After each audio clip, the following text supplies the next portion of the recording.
Greetings of International Day for Monuments and Sites.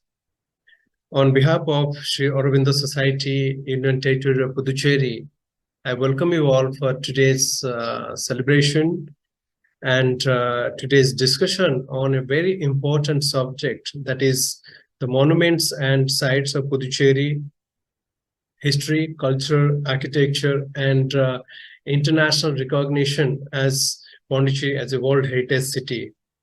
So on behalf of Aurobindo Society, I welcome you all for this initiative. As all of you know that on 18th, every year on 18th of April, the ICOMS celebrates this International Day for Monuments and Sites to create awareness about the rich heritage, which has twofold its nature in is cultural and natural.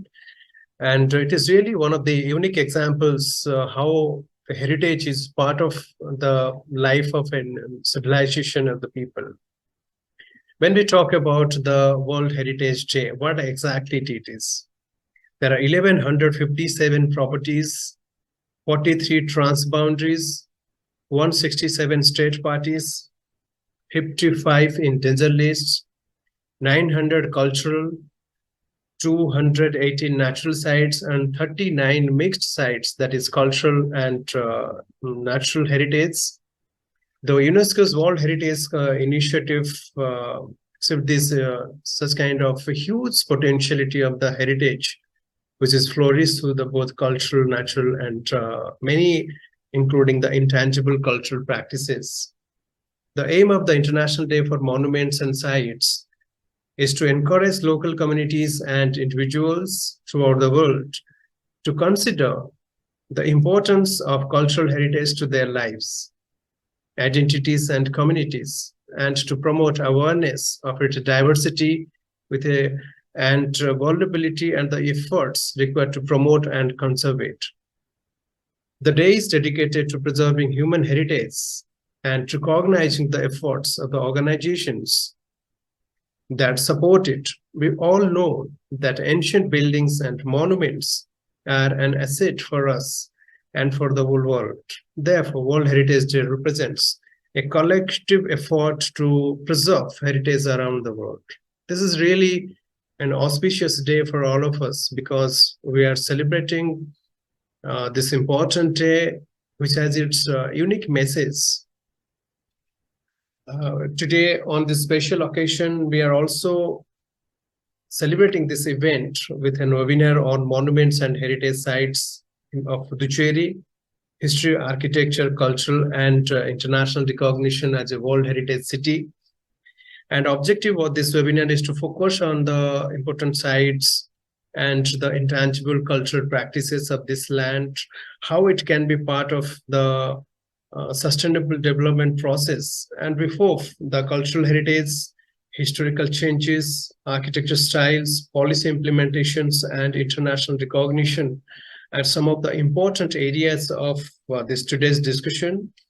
And as far as the Pondicherry's cultural unique heritage is concerned, it is one of the unique cities which encompasses many religions and people from different cultural backgrounds live in a which is one of the finest examples of the intercultural understanding in 21st century.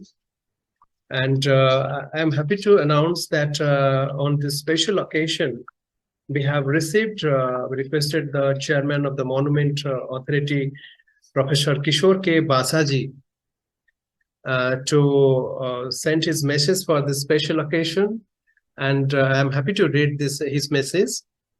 It is indeed heartening to learn that Aurobindo Society, Union Territory of Puducherry, is celebrating the International Day for Monuments and Sites on the 18th of April 2023 by organizing a webinar on monuments and heritage sites of Puducherry, history, architecture, culture, and international recognition as a World Heritage City. Heritage is like a biography of a nation and is a root of any culture. Therefore, preserving and protecting it becomes an important duty of all conscious citizens. Therefore, in this regard, one may say that a shared heritage harbors international understanding and not just world peace. It is not merely a celebration of the past. It is also a source of ideas about the kind of future society and culture we're aspiring for. Needless to say, Puducherry is rich in heritage, archaeological, monumental, colonial, and intangible, and hence it is most appropriate that various issues needs to be discussed and deliberated critically, especially with regard to the question of its international recognition as a World Heritage City. I'm sure the learned scholars will enrich our understanding by the scholarly presentations. I wish the program all success. On behalf of Aurobindo Society and all the participants, I pay my sincere thanks to Dr. Kishor K. Basaji for presenting his unique vision through his message. And I hope we'll definitely will try to achieve through today's discussions, as well as the research and program activities which we have started through Aurobindo Societies. And this year's especially Heritage International Day for Monuments and Sites is also recognized as World Heritage Day. And this year's theme is Heritage Changes. This is one of the unique ideas. What changes we want to bring for this beautiful land? The changes which we require, that is to Pondicherry should get a World Heritage City status, and the government of Union Ministry of Government of India and the government of Puducherry, including INTAC and many other institutions, have already started some process, and we hope it will get its uniqueness, and Pondicherry will be listed, and so that it will be it will contribute to the sustainable economic process and many others.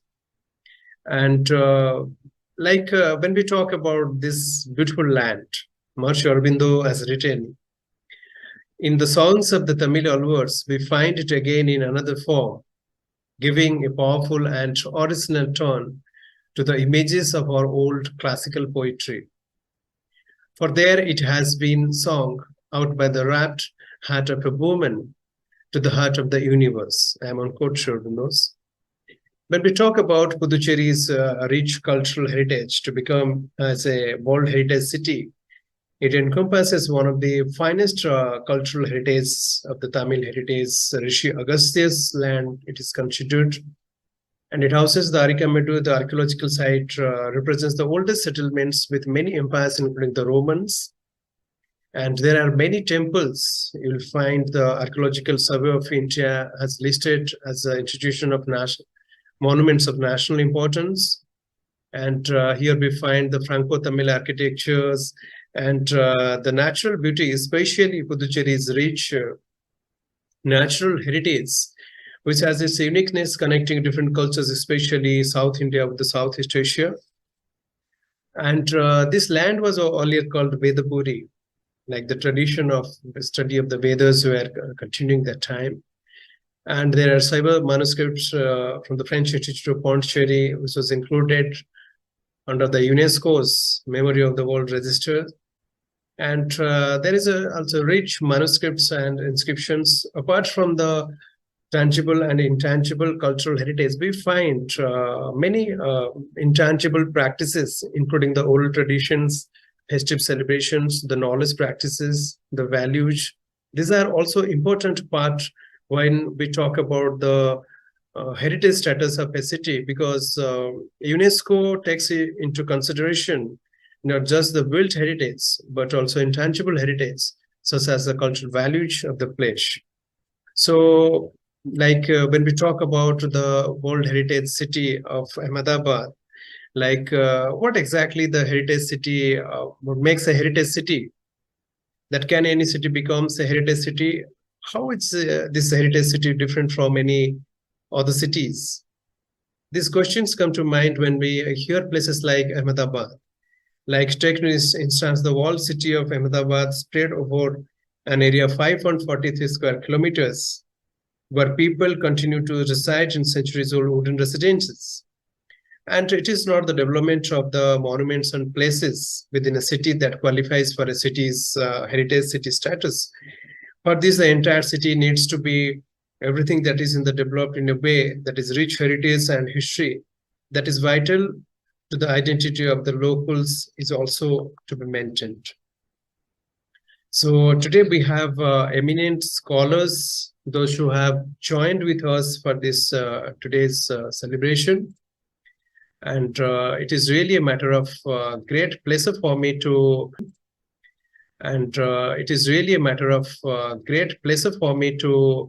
welcome them, to introduce them. We have with us Dr. B. Venugopal.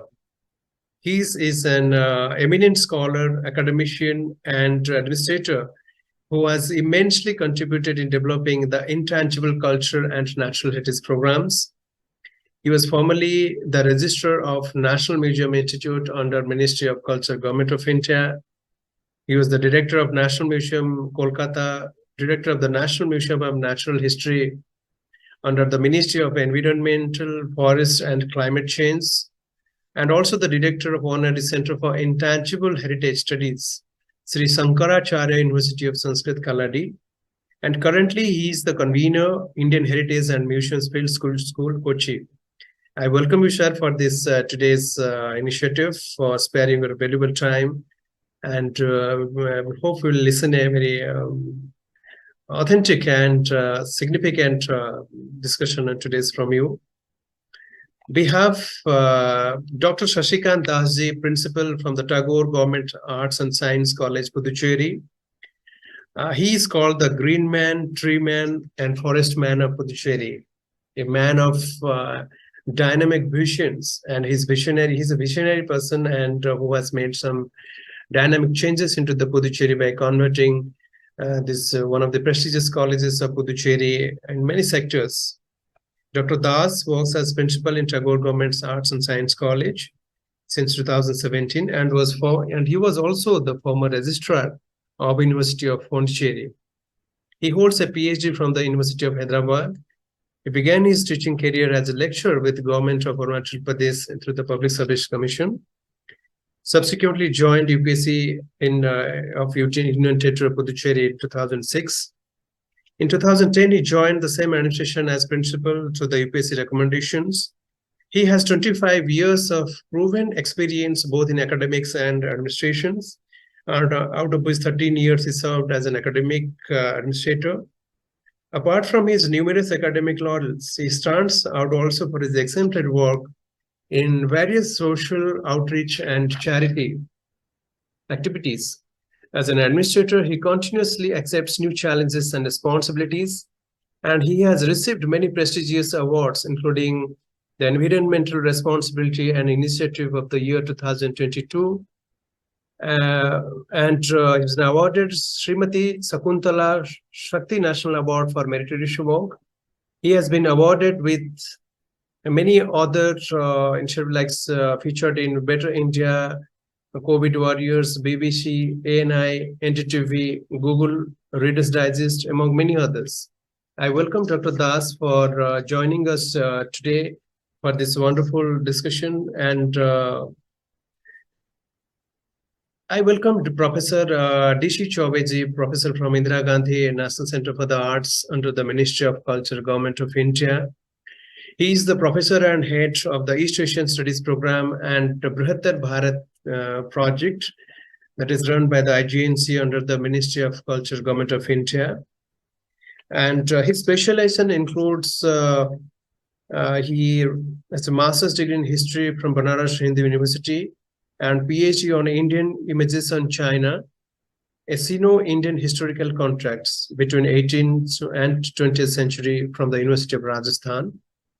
His specializations include dissemination and transmission of Indian culture abroad, searching the cultural roots in the countries of Indian belt, connecting the countries of Greater India through culture. He has published more than 50 research papers in India's interaction with the countries of West, East, and Southeast Asia. 7 scholars have been awarded PhD and 5 others are currently pursuing their PhDs under his dynamic supervision. He has his credit to written 10 books, out of them Economic and Social History of Ancient India, Indian Travels to China, then Bharatiya Sanskriti ki Dharaएं, Vishwa ka Itihas, Delhi Sultans, Bharat ke Nirmata, Indian View of History, and many others, published more than 30 chapters in different edited books.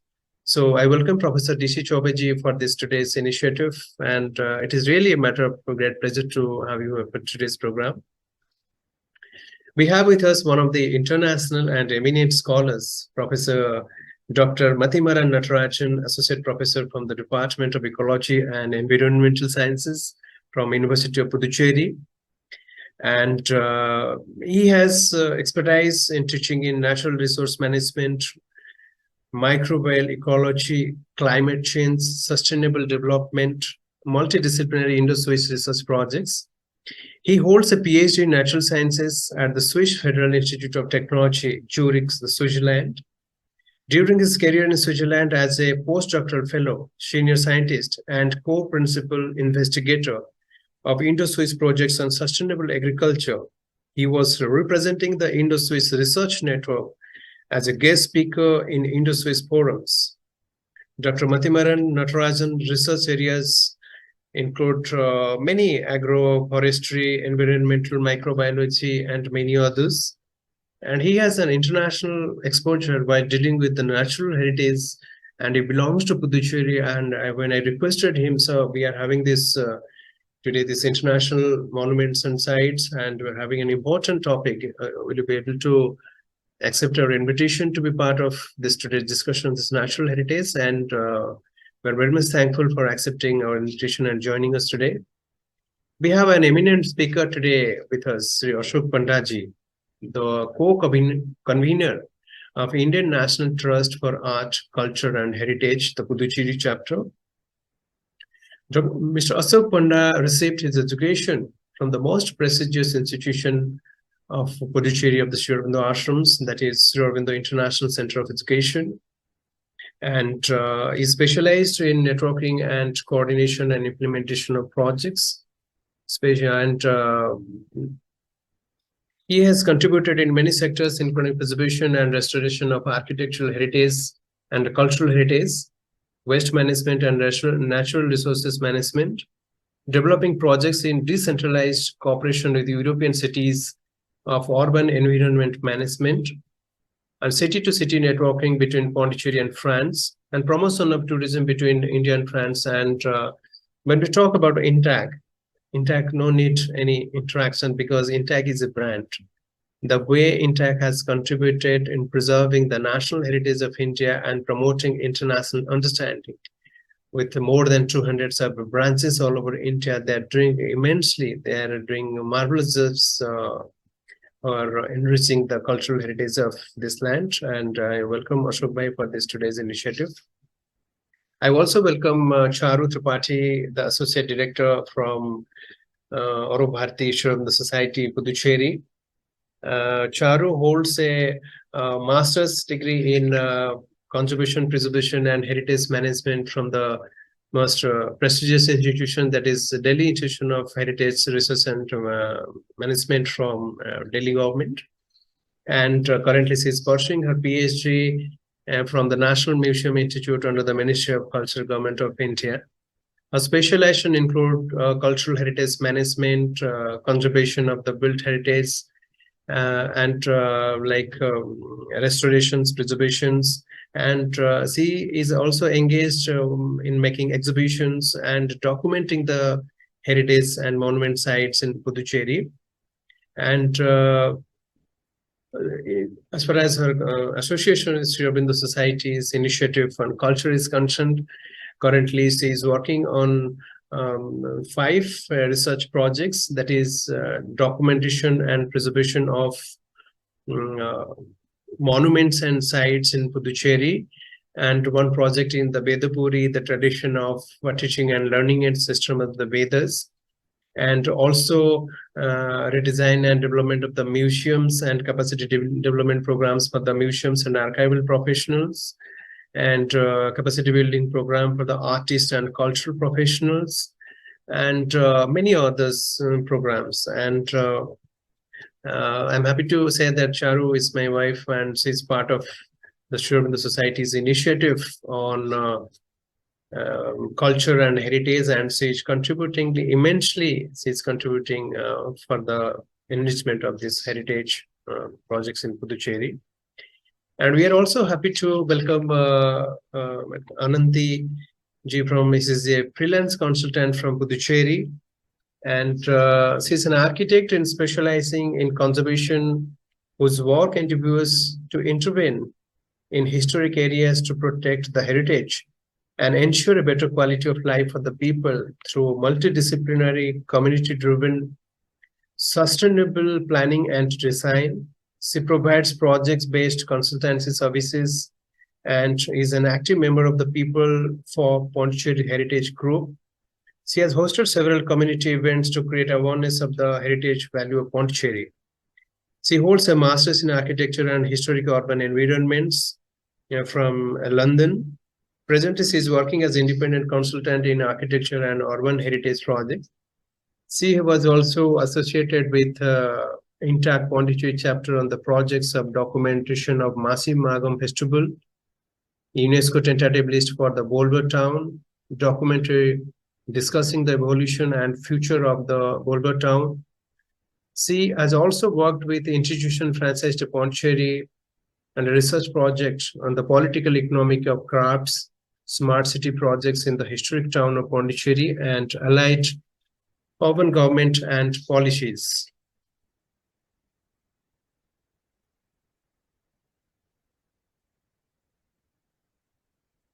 So when we talk about this today's initiative, this is really one of the unique topics where many things needs to be addressed.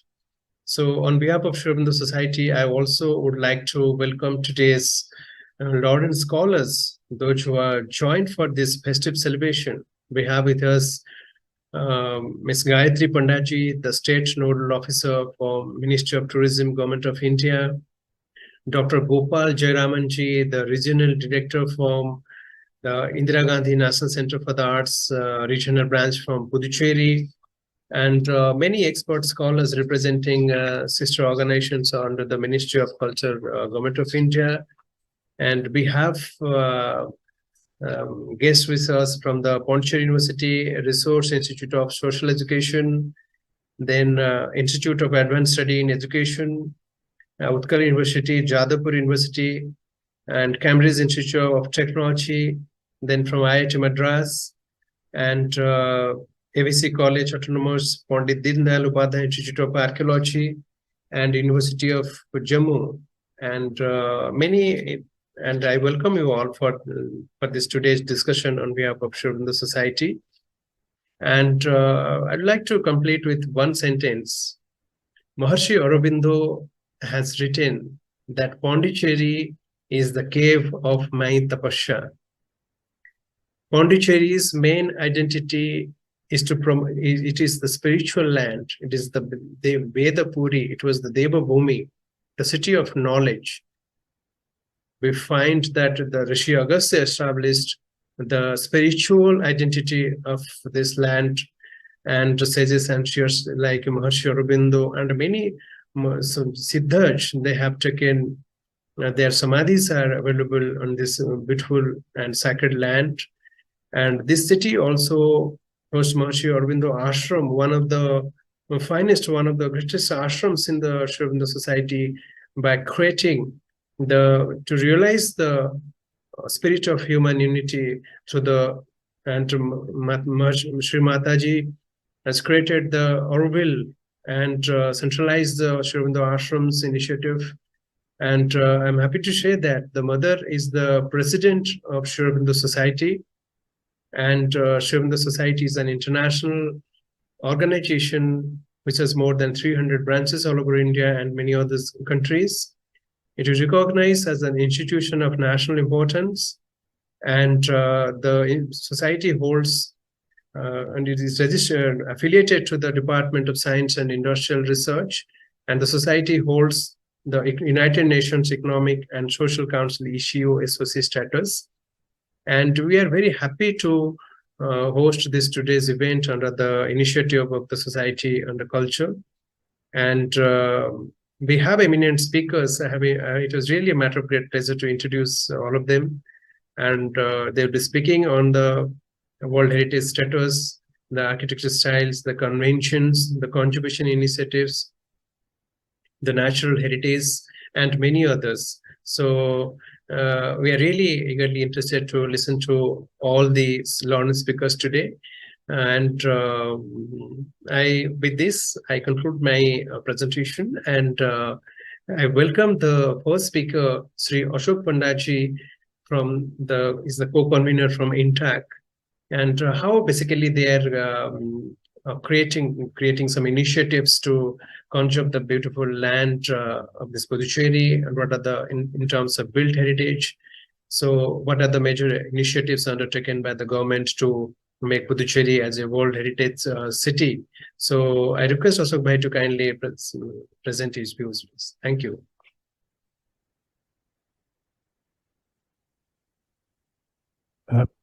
I wanted to start by showing you a little bit of the work that we have done in Pondicherry, and then later go to other issues.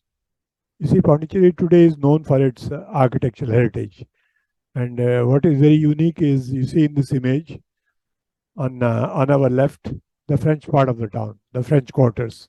It has a very distinct, very different feel. And on the right is the Tamil architecture. Again, a very different kind of ambiance. So that is what is very unique to Pondicherry, where you have two very, very beautiful architectural features within the same old city. So some of the works that we do, very quickly I want to go through it. Apart from doing projects in restoration, we have also worked very closely with the government in trying to improve other aspects of city planning. We work with the Pondicherry Planning Authority, the town planning, the government of Pondicherry, and obviously local people. And the art and culture department also has been very, very proactive in trying to promote Pondicherry as a cultural destination. So a little bit of the history of Pondicherry, how Pondicherry changed hands between the Dutch, the French, the British. But as you can see at the end, from 1815 to 1954, Pondicherry was under the French rule. That is where much of the French influence sort of lingered, and the earlier influences sort of disappeared because there was a war between the British and the French in 1776, and much of the old city was demolished. What you see today was built by the French around and after 1815. You can see some of the ships and some of the cars coming by ship from France to Pondicherry. The port office, the old jetty, the town hall. These are some of the images from the French period. So this is a very old plan of Pondicherry. You can see very clearly close to the beachfront, the French Quarter, and then toward the west, the Tamil part of the town. Unfortunately, the Tamil part has got very, very commercial. A lot of buildings have got demolished. But what you see in this picture is also how the Tamil part also was well developed with a clear, distinct characteristics in the Tamil part, the Muslim quarter, the Christian quarter, and the Hindu quarter. Although all of them were of Tamil origin, they all lived harmoniously within their own cultural sphere. So just a very quick run through. The images tell you very clearly the difference, the beauty of the French part of the town with very simple exterior features, thick walls, high ceilings, and beautiful colors. You'll also see a lot of bougainvillea, which acts as a protection on the entrance gates. Some of the primary colors also are visible in these, the grey, the yellow, and the pink, which are some of the important colors in the French town even today. In contrast, you see the beautiful Tamil part of the town, which has a very interesting slant to roof on the pavement, which allows people to walk on the pavement under the shade. These are some of the beautiful houses in the Muslim part of the town. In fact, you can see some of the pictures where you have a mix of the old colonial big columns and then the confluence of the Tamil architecture. So this is a very interesting street where we restored approximately 26 houses, because the Tamil part is the more endangered part. A lot of buildings were getting demolished, and the government funded some of these buildings exterior to be restored as an incentive for private owners to restore the interiors. But you can also see how traditional buildings have been demolished. The buildings on the left have been demolished to make way for not very beautiful buildings. So again, a transformation, not always for the best. The other important aspect is to make a kind of a listing of heritage building, a complete inventory. How many buildings, how many got demolished over the years. This sort of gives you a realistic picture of the problems that cities face and the different categories under which the government of India has categorized these buildings. So Pondicherry has taken the lead along with Ahmedabad, Hyderabad, Jaipur in trying to preserve its architectural heritage. This is again a listing of all the heritage buildings in different colors. So this is also an important aspect where you classify each heritage building and make an individual card so that people are aware why this building and what is the importance of these buildings, the architectural features, the historic characters, the age of the building, to whom it belongs, and why it has been categorized as a heritage building. So awareness, very important aspect.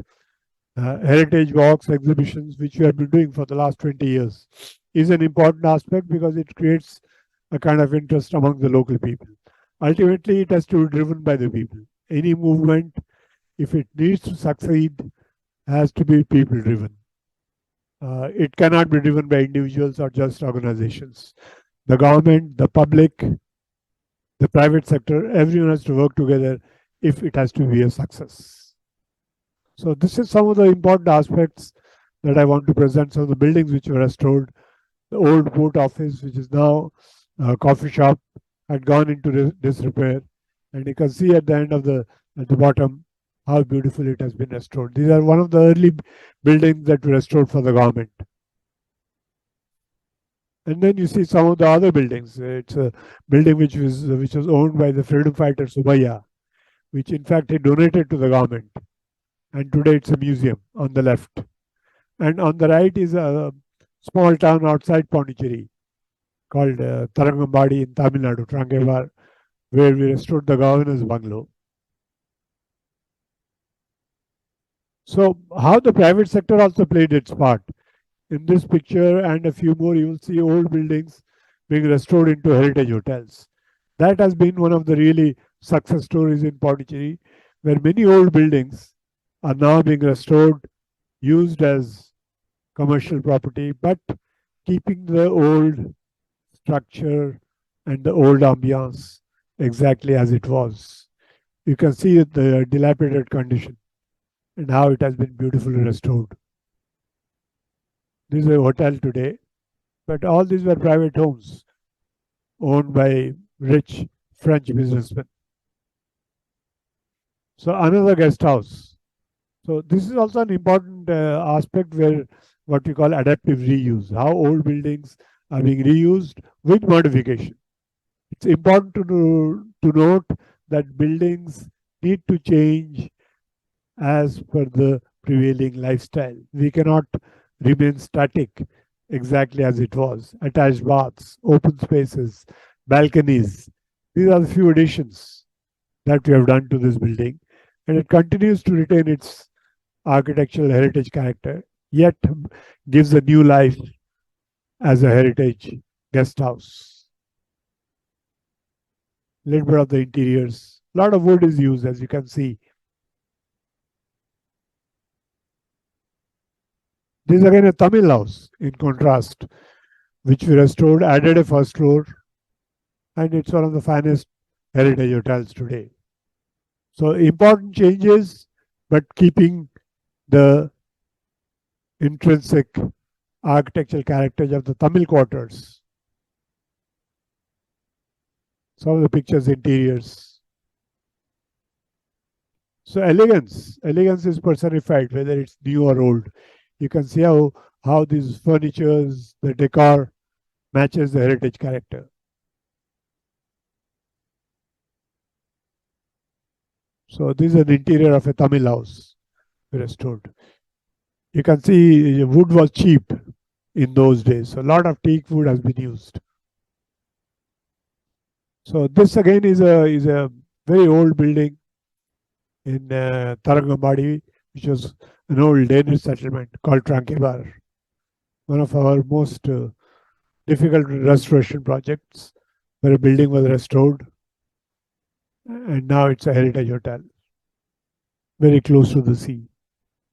So this is another very interesting feature in Pondicherry, where you will see a lot of new buildings coming up in the French part of the town are redesigned exactly in the old style. A lot of people will not be able to guess that this is a new building.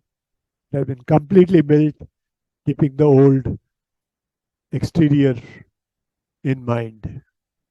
Very reminiscent of one of those old Tamil houses on the first floor, and you can see the beautiful architecture, big columns, big windows on the ground floor.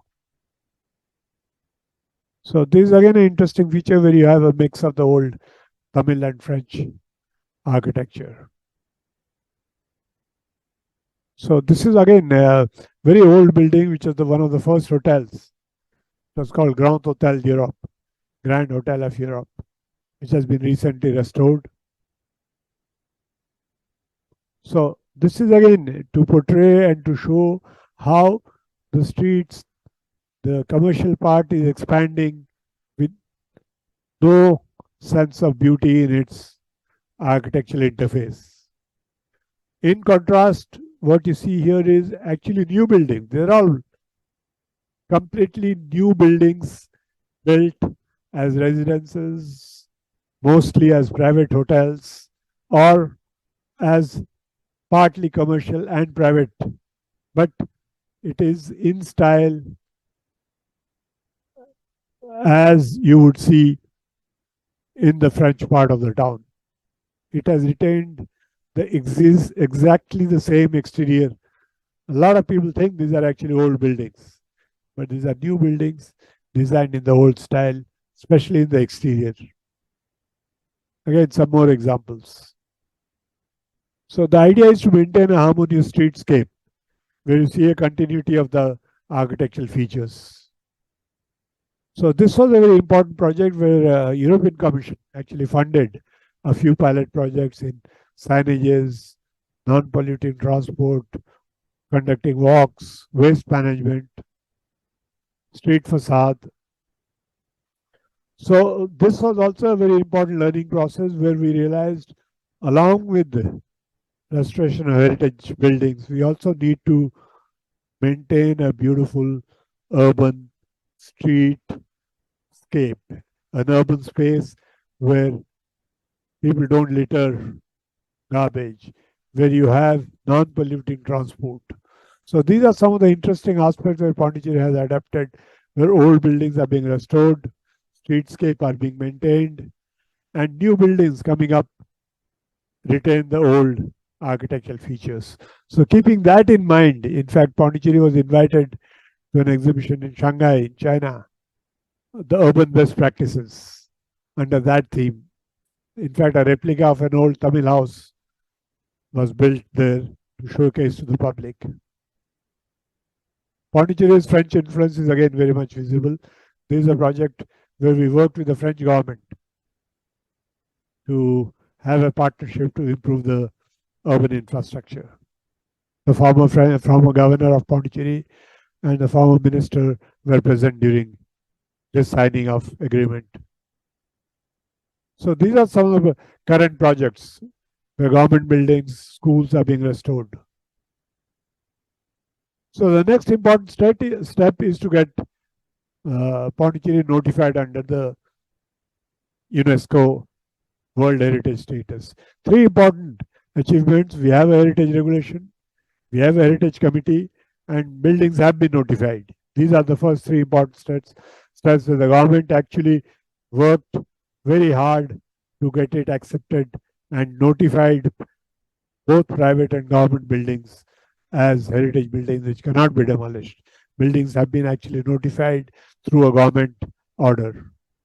So some of the works still in the pipeline. Pedestrian space, public toilets, improvement of streetscapes, lighting, parking. So a lot more needs to be done. Congestion in the commercial area. Open drains, wastewater outlets, blocked, choked drains. So these are some of the things that still need to be done. And these are areas where the Pondicherry government is working closely with the city dwellers, the residents, creating more space for people to walk, open drains, signages. This is one area again where the government we worked with the government closely to have a direction signages, heritage signages, city signages. So heritage tourism has been one of the big success stories of Pondicherry.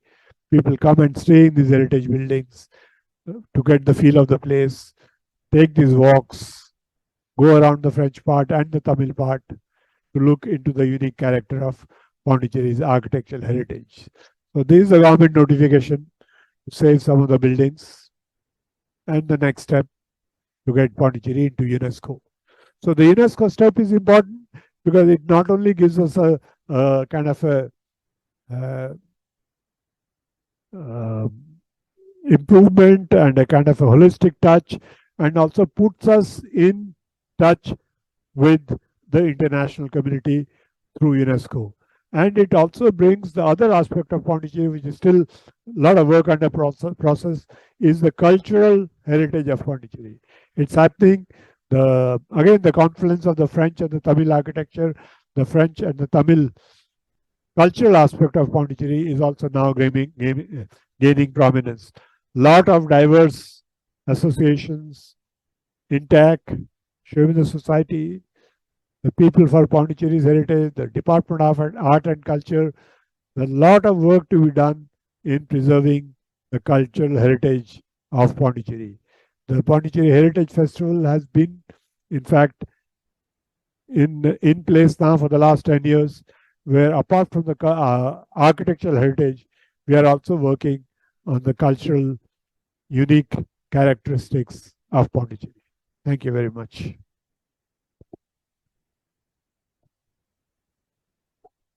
I should say that Ashok Bhai from Intac for presenting the unique ideas which under the dynamic implementation mechanism of the government and with a wonderful team, they're making many efforts in preserving the architectural heritage, and they have made many unique cultural complexes like this crafts village, this exhibition venue near the Gandhi Theatre, and many others.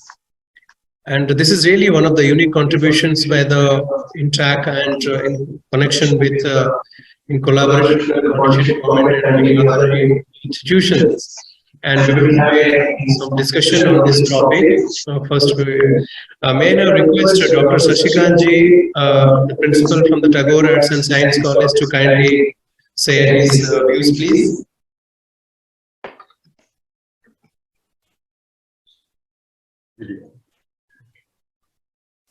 Good evening to all of you. Am I audible, sir? Yes, yes, please. Okay. So, Dr. Venugopal sir, Dr. DC Chaudhary sir, Dr. Kishor Tripathy sir. I'm getting some disturbances from the other side, or it is from my side only.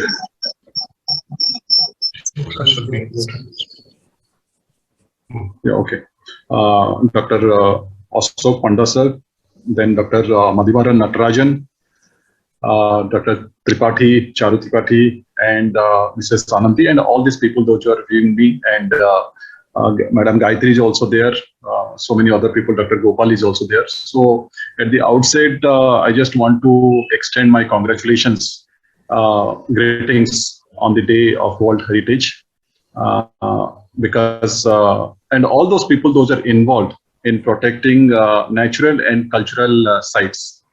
And I'm extremely, grateful to the Sri-Aurobindo Society for taking this initiative in celebrating and making efforts in making Pondicherry more important and trying to take it to the next level. And India, as such, we all know that this is known for its rich culture, heritage, and from times immemorial. And of course, today we are celebrating based upon the UNESCO's efforts from 1983, where Tripathi sir is also specified.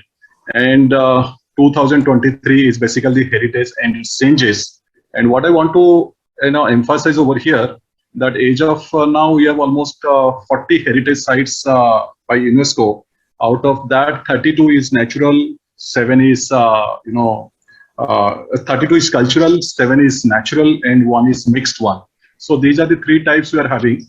And why I'm placing, because India as such, which are having so many sites, but somewhere Pondicherry, we have to take it to the next level. So I'm just trying to emphasize on that. And Professor Tripathi is also specified that the first heritage site or heritage city is Ahmedabad, followed by Jaipur. And in recently 2023, we all are aware of it, that 24th of January 2023, Dholavira, the Harappan city, it has also become the latest heritage city of this world. So we need to say that India, we are having many of the cities, but the journey should not get over there. And coming to the Pondicherry, we all know that it's on the Coromandel coast of Bay of Bengal. And sir also referred that to a great extent it is compared with France or French.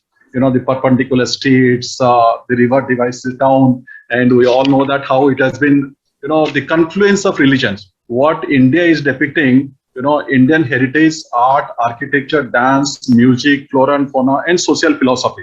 The same is there in Pondicherry context, because rich heritage, and in rich heritage, because the 4 you can all know that Pondicherry, Karaikal, Mahe, Yanam, everywhere we are having the same kind, rich heritage. And here I just want to know that Pondicherry means it's not simply Pondicherry of few of the things. Just imagine in Pondicherry, every street is having some temple. Every area we're having some kind of dargahs or mosque. Everywhere we are having the churches. So just imagine somewhere 365 temples in Pondicherry, we can understand.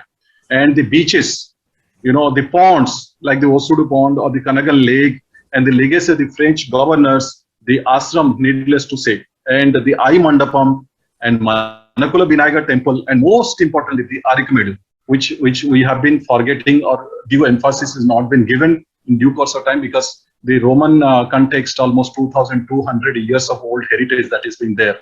And there are people, like I just want to emphasize one, Mr. Ramesh, who has been working in Arikamedu for the last 15 years, almost you can say that more than that. He has been instrumental in supporting all the people. The only thing is that in this platform, I just want to tell that there are so many like-minded people are there whose services can be taken up for spreading awareness. And here, Pondicherry, we all know that where we're missing it. We are missing it that because it is there from the Pallavas, the Cholas, the Pandyas, and part of Vijayanagar Empire and Islamic rule, and followed by Portuguese and many more.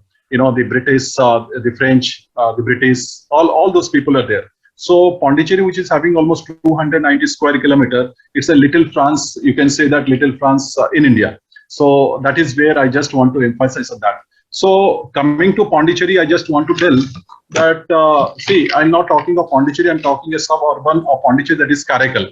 Just imagine Veerapatnam, the Amman temple, which is almost 250 years. The Grand Mosque of Karaikal, which is known as Periyapalli, and that is of 18th century, the grand site in Karaikal. The historical church of Karaikal, what is almost 133 feet, and that is also 18th century.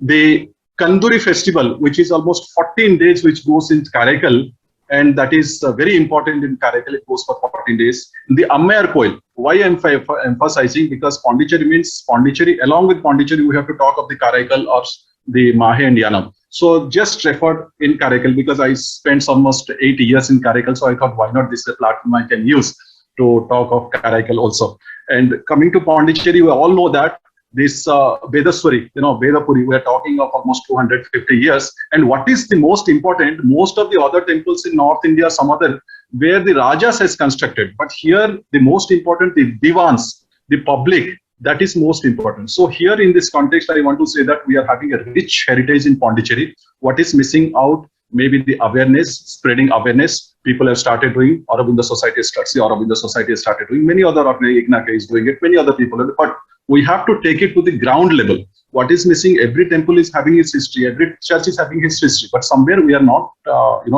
propagating it to the core. Now, coming to that, as that is one aspect.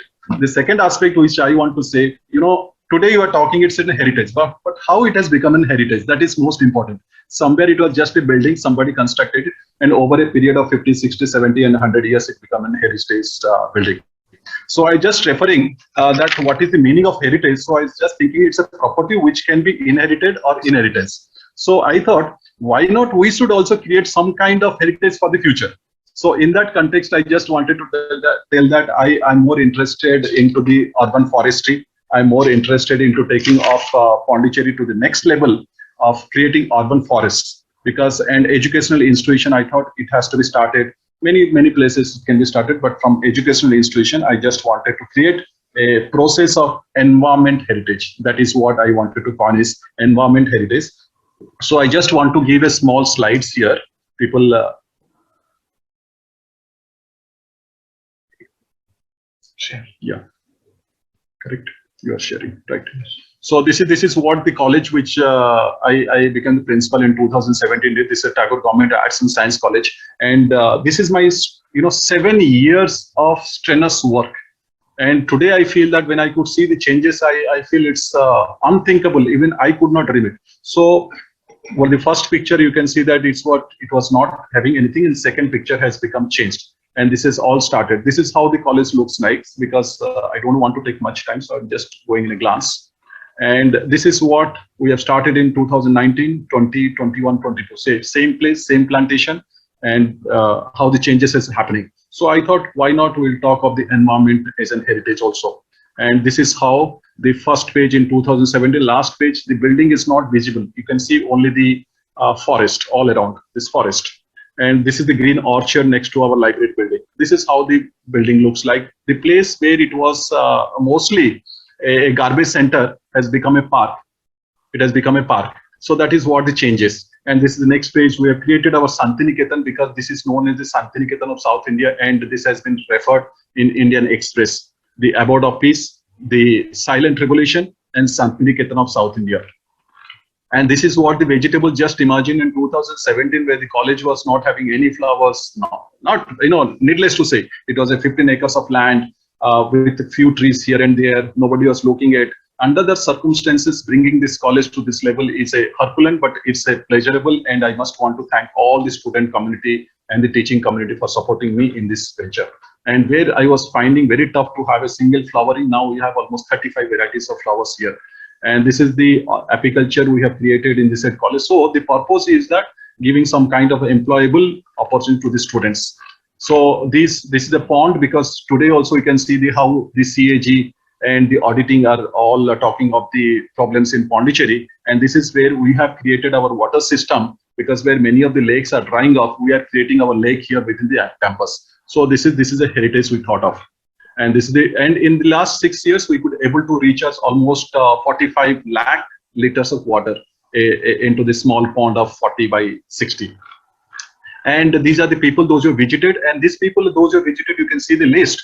They have not visited any of official programs like seminar or conferences as such. They have visited this campus only to see the greenery activities. be it Madam the Honorable Lieutenant Governor Tamil Sai, or Madam the former Lieutenant Kiran Bedi, or the present Speaker Sir, former Deputy Speaker, Education Minister Sir, Chandra Priyanka Madam, Sundaram, these Mr. Asim Khan, Chief Secretary, I'm missing out because of the shortage of time. Professor Sachidanand Mahanti, the former Vice Chancellor, Professor Bhimukesh Tripathi, former Vice Chancellor, and IPS, IAS, and in addition to that, professors from Pondicherry University, professors from various departments, and most importantly, this public. Now I've opened this one for the public also. So these are some of the pictures I wanted to show. So what I'm in a process of making an heritage. So that after down the lane, after 5 years, 7 years, 10 years, when people will see that yes, this is a proper heritage, environmental heritage which you need to create. Because all the time when you are talking of heritage, those are the old buildings that need to be taken care. But we have to also create certain things which I felt I just wanted to share with all of you. And with 5 minutes more, a PPT video. This is.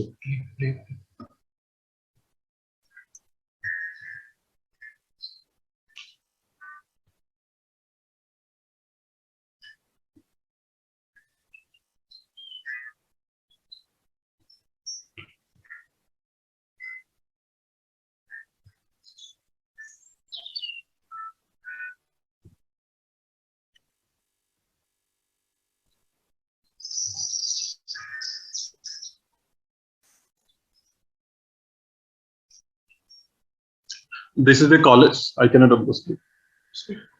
This is the college campus, and almost 15 acres of land, and this is the area which was almost a garbage center. So this has been converted as a Buddha garden. And when you talk of the campus, we have by this time 8,000 trees, having almost 110 species. That is most important. Having the rabbits, having various other aspects. So I just wanted to see how we can create also a better environment for better future. This is the college, and this is where it was earlier a parking space. Now it has been converted into a greenery. And Velu Nachiyar is the garden name because Velu Nachiyar is the fighter who fought against the East India Company. That's what we have done it. And this is all the plants you can see. This we don't purchase from the outside. This we create within the campus. We have our own nursing. And these are paintings you can see nurturing a plant. This is done by the students. And this is how it looks like. And just want to tell that it's not that I have asked somewhere, an outside person with a specialist person to take the videos and all. And if I'll tell you how the technology has been used, this is a student sitting on a two-wheeler on the backside and taking this video, which is very unique because people may be thinking that how this has been done. So I just feel that we given the importance to the student, they can do miracles. So this is what it has been done. And the front you can see, this is known as the Santi Aranyam, having various types of trees where the student they sit over there. This is science block, and why I'm referring, because this is what we have created in Tagore Arts College, which used to be barren land, having few trees here and there, but whatever stuffs and all that you can see.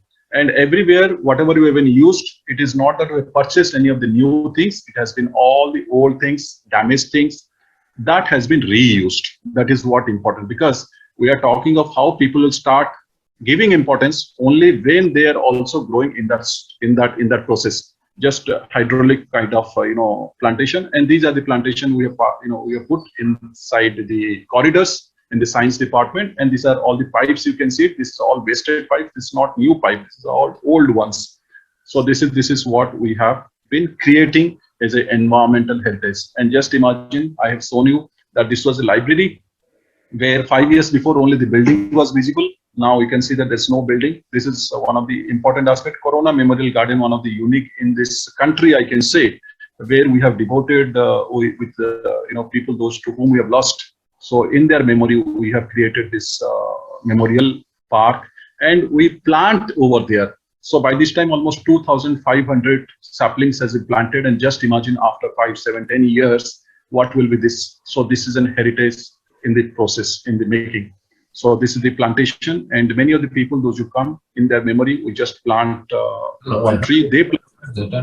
For example, this is Madam Kiran Bedi, who planted in 2018, and this is how it has been done. So various trees have planted. And hello.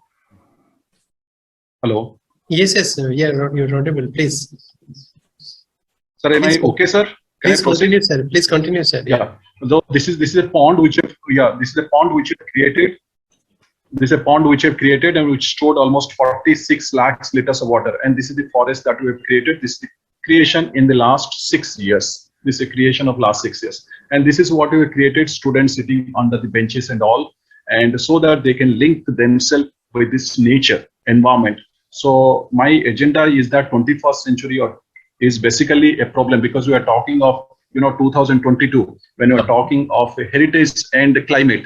So Okay. even 23rd also we're talking of climate is a bigger challenge. So we thought that why not heritage to be involved with this kind of nature, and this is how we are developing a different kind of heritage in 21st century. These are the trees which has been protected also, Yes, because protection when you're talking, what is the nature trees protected, because these are the trees of 100 years of old trees. So we put lot in the soil. We see that how these trees can be protected. So this is one of the orchard, which was a completely barren land. Now it is having almost all the varieties of fruits and other trees. And this is basically meant for the birds. So basically most of the flowers, most of the fruits are basically meant for the birds and animals. This is again a new, this is how it looks like. And just imagine 5 years before, now I feel that this has become my heritage center, because I could not dream it of. Now when it has come to this level, I feel that yes, I was the most fortunate enough. This where you can see canteen, both the sides, both the trees, it was nothing was there. Nothing, not even one. And this is what the aerial view, where people used to tell that, okay, earlier the building was visible, now it is only the trees. And this is how it looks like from the top. So my interest was that let it be, because when Pondicherry we are having only less than 10% of the forest coverage, why we should not enhance it? Because our survival depends upon the environment. So I thought that let us try to make a sustainable environment, at the same time thinking of protecting this nature also. And this is because this is my heritage. This is how I am trying to contribute to the heritage. So I just want to thank the organizers, specifically Dr. Tripathy sir, for giving this opportunity. Maybe this is not directly related, but through this means I thought, why not let me make an effort of presenting myself before all of you. Thanking you to all the intellectuals for giving me this opportunity. My best wishes to all of you once again. Thank you. Congratulations to all of you. Thank you. Thank you, Dr. Sasikanth, for presenting the beautiful ideas. I would like to say that in the 1972's convention of the UNESCO's conventions specifically emphasizes on the conservation of the natural heritage, including the cultural heritage. So in 2022, the 50 years of the convention was, the 50 years of the convention was completed in 2022, because it started in 1972. So its main emphasis was on the protecting and preserving the natural heritage, including the cultural heritage. So you have rightly mentioned this year's theme is the heritage changes. This International Monument Day's theme. Like there is a saying, save the past for the future. So what exactly you have mentioned that Pondicherry represents many of the natural and cultural heritage sites. And as per the convention is concerned, Charu will speak on the UNESCO's convention on the specific issue. Sir, I would like to present for your, submit for your kind information that there are 5 C's in the UNESCO's convention. The first is the credibility, second is the conservation, third is capacity building, fourth is communication, and fifth is the communities.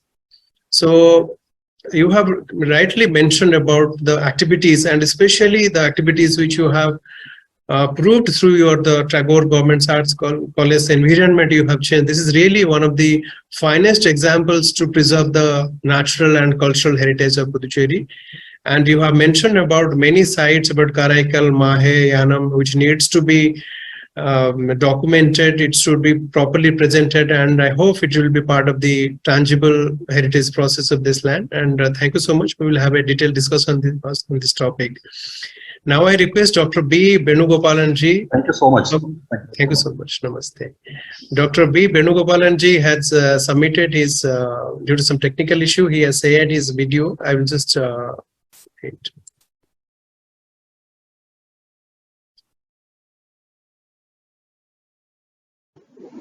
Good afternoon, everybody.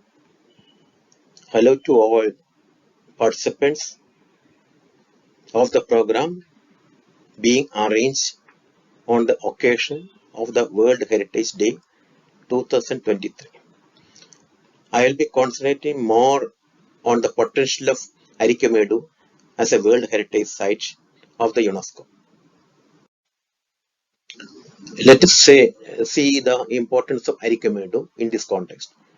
I do hope that you are aware that the earlier name of Pondicherry was Podike, which is actually the name referred to Arikamedu in ancient literature. Arikamedu was an ancient industrial port city located in the southeastern coast of India near Pondicherry city. It was an old Indo-Roman trading port city involved in the manufacture of cloths, including silk, terracotta objects, and Roman beads. In fact, it was considered as the most famous bead manufacturing center in the world. While discussing about the possibility of Arikamedu as a World Heritage Site, it may be noted that it can be considered as part of any one of the transnational World Heritage Sites, which will be described in the coming slides. The transnational World Heritage Sites mentioned in the previous slide include the 4 routes such as Silk Road launched by UNESCO in 1988, Belt and Road Initiative of China launched in 2013, the Project Mosam of India launched in 2014, and the Spice Route Initiative launched by the government of Kerala in 2006, out of which the Belt and Road Initiative is purely. I hope Professor Dr. B. Venugopalanji's speech was due to some technical issue, it was interrupted. Then I just want to go to the slide. Yeah, this is the slide.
Thank you so much, Dr. Venugopalanji, for presenting your unique ideas to make Arikamedu as a World Heritage Site. And in your speech, you have meticulously mentioned about the significant aspects of this land by giving many examples, significant examples, including the Silk Roads, Belt and Road Initiatives, Project Mosams initiative of the Ministry of Culture, and Spice Route Initiatives, which started Kerala MHP in 2006. And yeah, of course, when we talk about the cross-cultural connections, we find Silk Road has its uniqueness, connecting different cultures, different lands, and it has immensely contributed for enriching, connecting the culture through the edges. And this UNESCO's tentative list, especially related to the Silk Road, like the ruins of ancient Vaishali Vihar, Shravasti UP, Kaushambi, Arikamedu is also included in early history sites of Pondicherry. And when we talk about the Government of India's initiatives, that is the Project Mosham, a project initiated by the Ministry of Culture, Government of India in 2014, and especially focus on monsoon patterns, maritime trade routes, coastal landscapes, and many others. And in your speech, you have mentioned about the spice roads, fisheries, which also connected many dynasties, many countries around the world through the period of time. And you have clearly mentioned that what is next for the Arikamedu, that is in search of a lost world, like what the government has taken the initiatives. We hope that as far as the technical and significant aspects of this processing is concerned, this Arikamedu will be included into an heritage city tag as a heritage site. And thank you so much. And we will have a detailed discussion on this on your topic after the end, listening from all the speakers. And thanks for your ideas.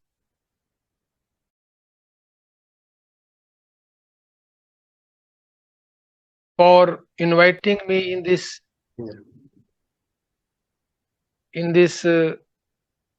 Zoom meeting, Zoom seminar.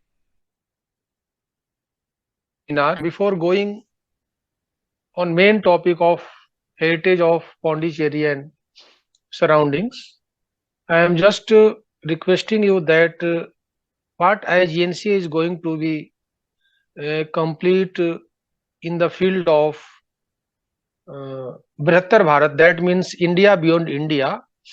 In 2-3 minutes, I will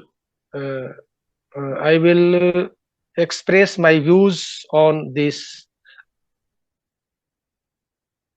Important to know all people in the field of history and culture who are studying on Southeast Asian studies and India's interaction with other countries. Indira Gandhi National Center for the Arts is going to establish a center that is research center, and we have made proposal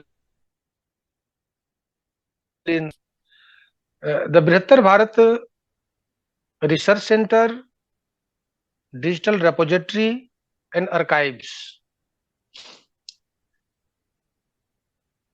The Brihatar Bharat Research Center aims at creating research center and digital repository emphasizing on the integrated holistic research associated with shared cultural and historical linkages of ancient and medieval India. Of India has spread in the form of religion, philosophy, art, language, rituals, tradition, way of living, etc., making it a huge cultural entity of shared sentiments and achievements that is Greater India, that means Brihatar Bharat. We are just focusing on connecting the countries through culture and searching cultural roots among the countries of Greater India. And as you all know, the coastal India had a great tradition of intercourse with other world regions. That means many persons in remote ancient in antiquity went to Southeast Asia, and Sri Vijay Shailendra were the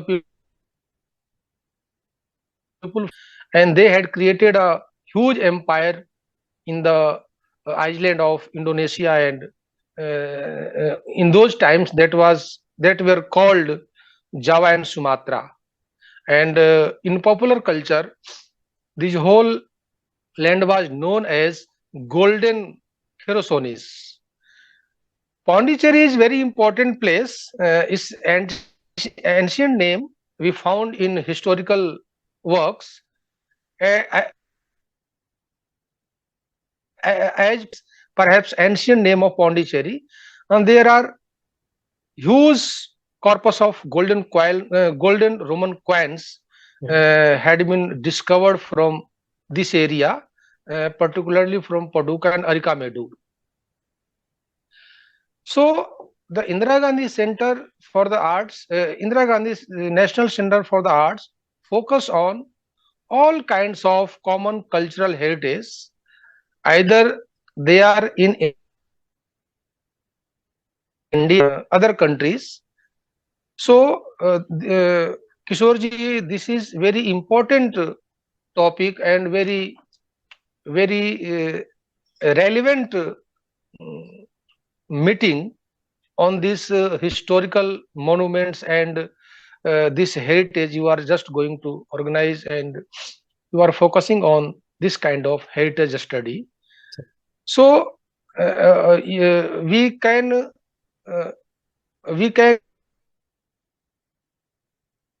and we have to pass our generation, and we have to create consciousness among our present generation about our great heritage, क्योंकि किशोर जी हमारे पूर्वजों ने बहुत ही अथक परिश्रम से इन विरासतों का निर्माण किया है। किन परिस्थितियों में महान भारत और कोस्टल एरिया में जितने भी हमारे शहर हैं, पोर्ट है, बंदरगाह है, वो सभी अपने आप में एक विरासत है। चाहे वो विशाखापट्टनम हो, चाहे आपका ये पौंडीचेरी हो, चेन्नई हो, और भी जितने भी शहर हैं हमारे जो कोस्टल एरिया में, उनका भारत के इतिहास में, भारत को समृद्ध बनाने में एक बहुत ही महत्वपूर्ण भूमिका है। पौंडीचेरी की बात के लोगों ने उसको बसाया, समृद्ध किया, लेकिन पौंडीचेरी एक पोर्ट सिटी के रूप में this city was very famous in ancient India, and there was a brisk trade from Pondicherry to Southeast Asia and to the countries of Mediterranean areas, regions.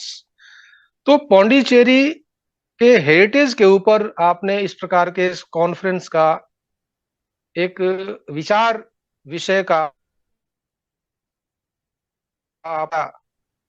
Continue रहे, और वर्तमान पीढ़ी को, क्योंकि पूर्वजों के इतिहास क्या है, आखिर पूर्वजों की सिद्धियां हैं, किस प्रकार से हमारे महान लोगों ने इन बड़े बड़े निर्माणों को अंजाम दिया, और वो निर्माण ऐसा भी समय आया इतिहास क्रम में, कालखंड में, कि बहुत से हमारे पूर्वजों की सिद्धियां, इन निर्माणों को विदेशी आक्रांताओं ने तोड़ दिया। आप नॉर्थ इंडिया में अगर आप 2000 साल पुराने किसी मंदिर को ढूंढेंगे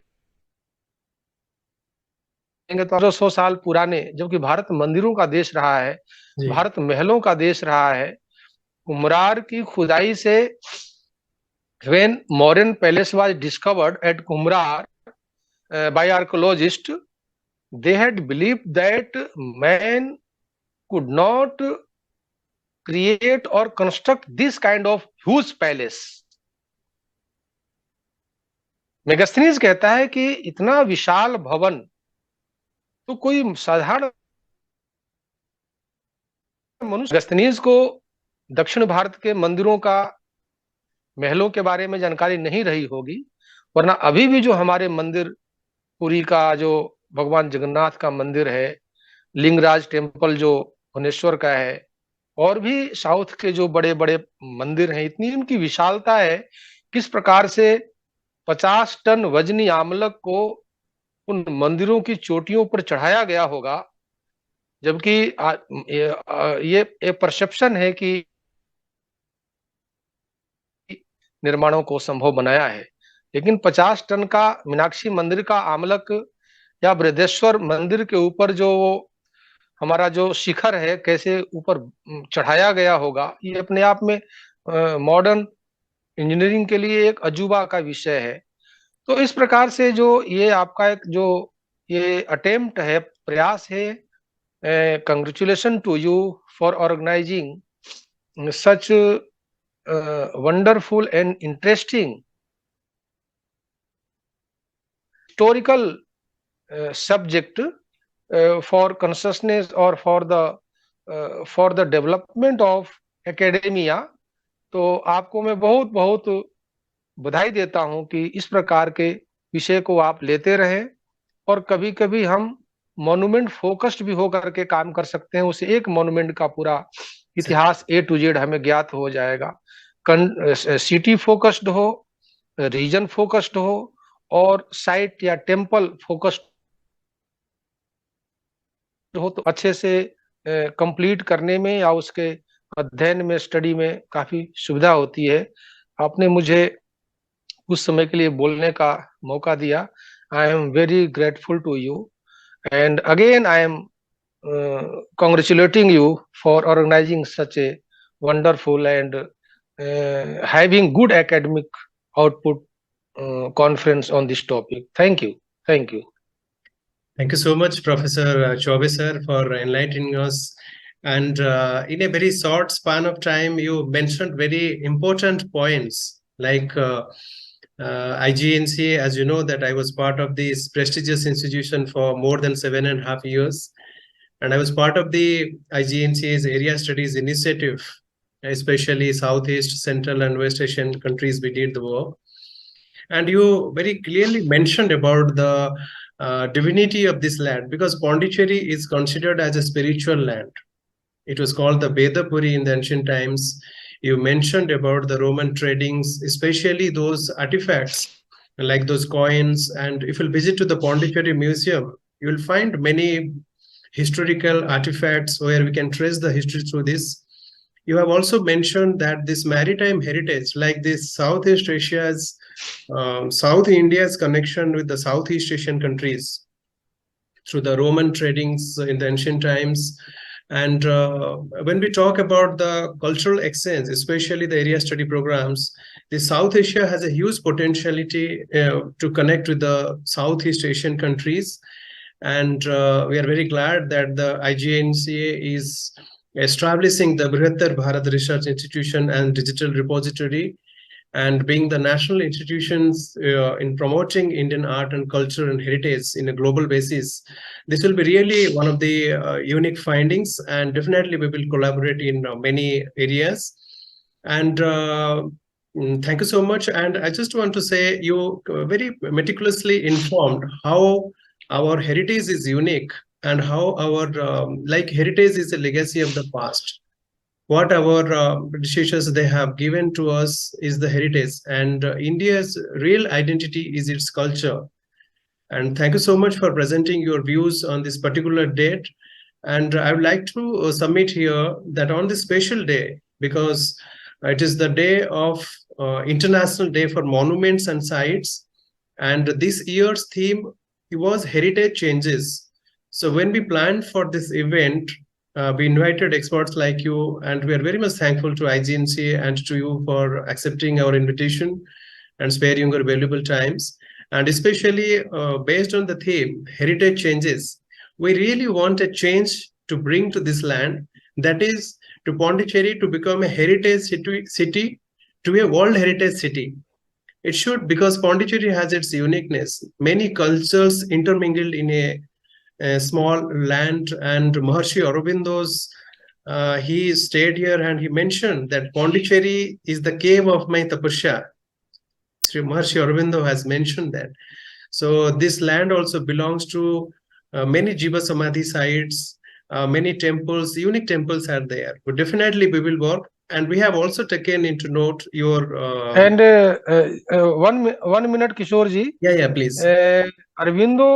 Aurobindo knew that this ancient Paducah was the seat of the great sage Agastya. Agastya, the great sage Agastya had established he present day Pondicherry. So Agastya's legend is very age old and very ancient. It's had great antiquity. Sir. So this place is very sacred place for Indians. Yeah. Because the great sage Agastya is not a lesser personality. Yeah. He was a very huge. He had very culture, Sir. and his reputation is he was very adventurous, and he had spread the noble noble ideas of Indianness in the whole this Jambu Dweep that was called, this whole Asia was then called Jambu Dweep. So Pondicherry is not a lesser known place. Pondicherry is very important, and it says Agastya. That means go back to no, not less than 8,000 years ago. 8,000 8,000 years, because Agastya legend goes beyond the date of Mahabharata. So this place is not a small place. Pondicherry is very important, and its history is very important for our generations. Thank you. Thank you so much for enlightening us on Rishi Agastya's. Sir, I'll tell you that when we started our initiative, especially in the area of culture and heritage, the first project which we are working on, that is Rishi Agastya Vedapuri and the Tamil heritage. And Maharshi Agastya was also considered as the father of the Siddha system of medicine. So thank you so much for enlightening us. And especially we have taken to note your message that there should be some specific research on a specific monument to trace out the history. This is really one of the unique suggestions, and we will definitely work on it. And thank you so much for joining us for this on this special day, that is on International Day for Monuments and Sites. And we will definitely continue our interview on research, collaboration projects, and academic exchange programs. And definitely we can contribute in a little to this great, like yagya kind of jnana yagya thing. So once again, thank you so much for your kind participation, sir, and sharing your valuable ideas on this special occasion. Thank you.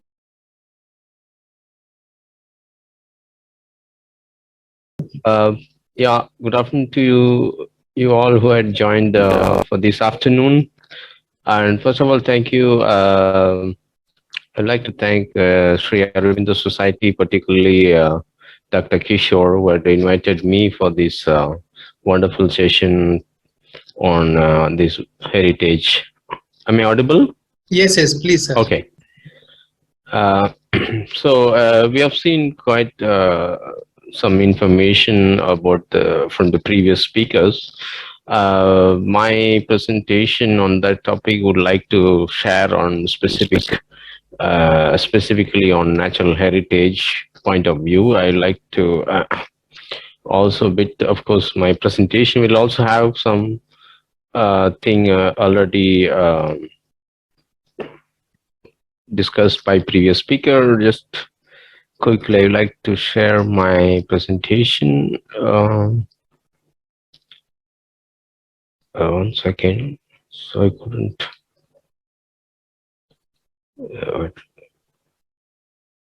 allow Zoom to share your screen. Okay. One second.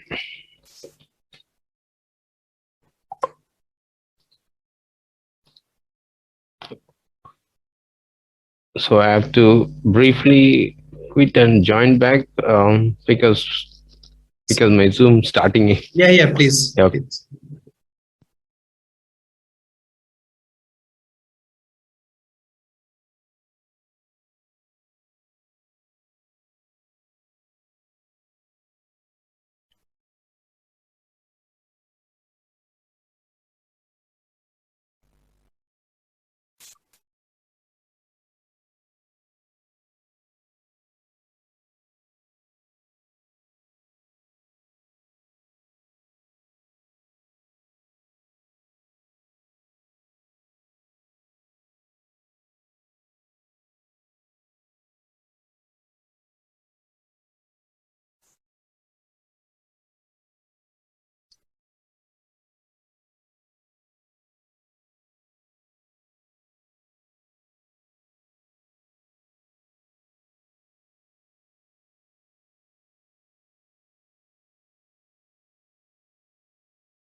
All right.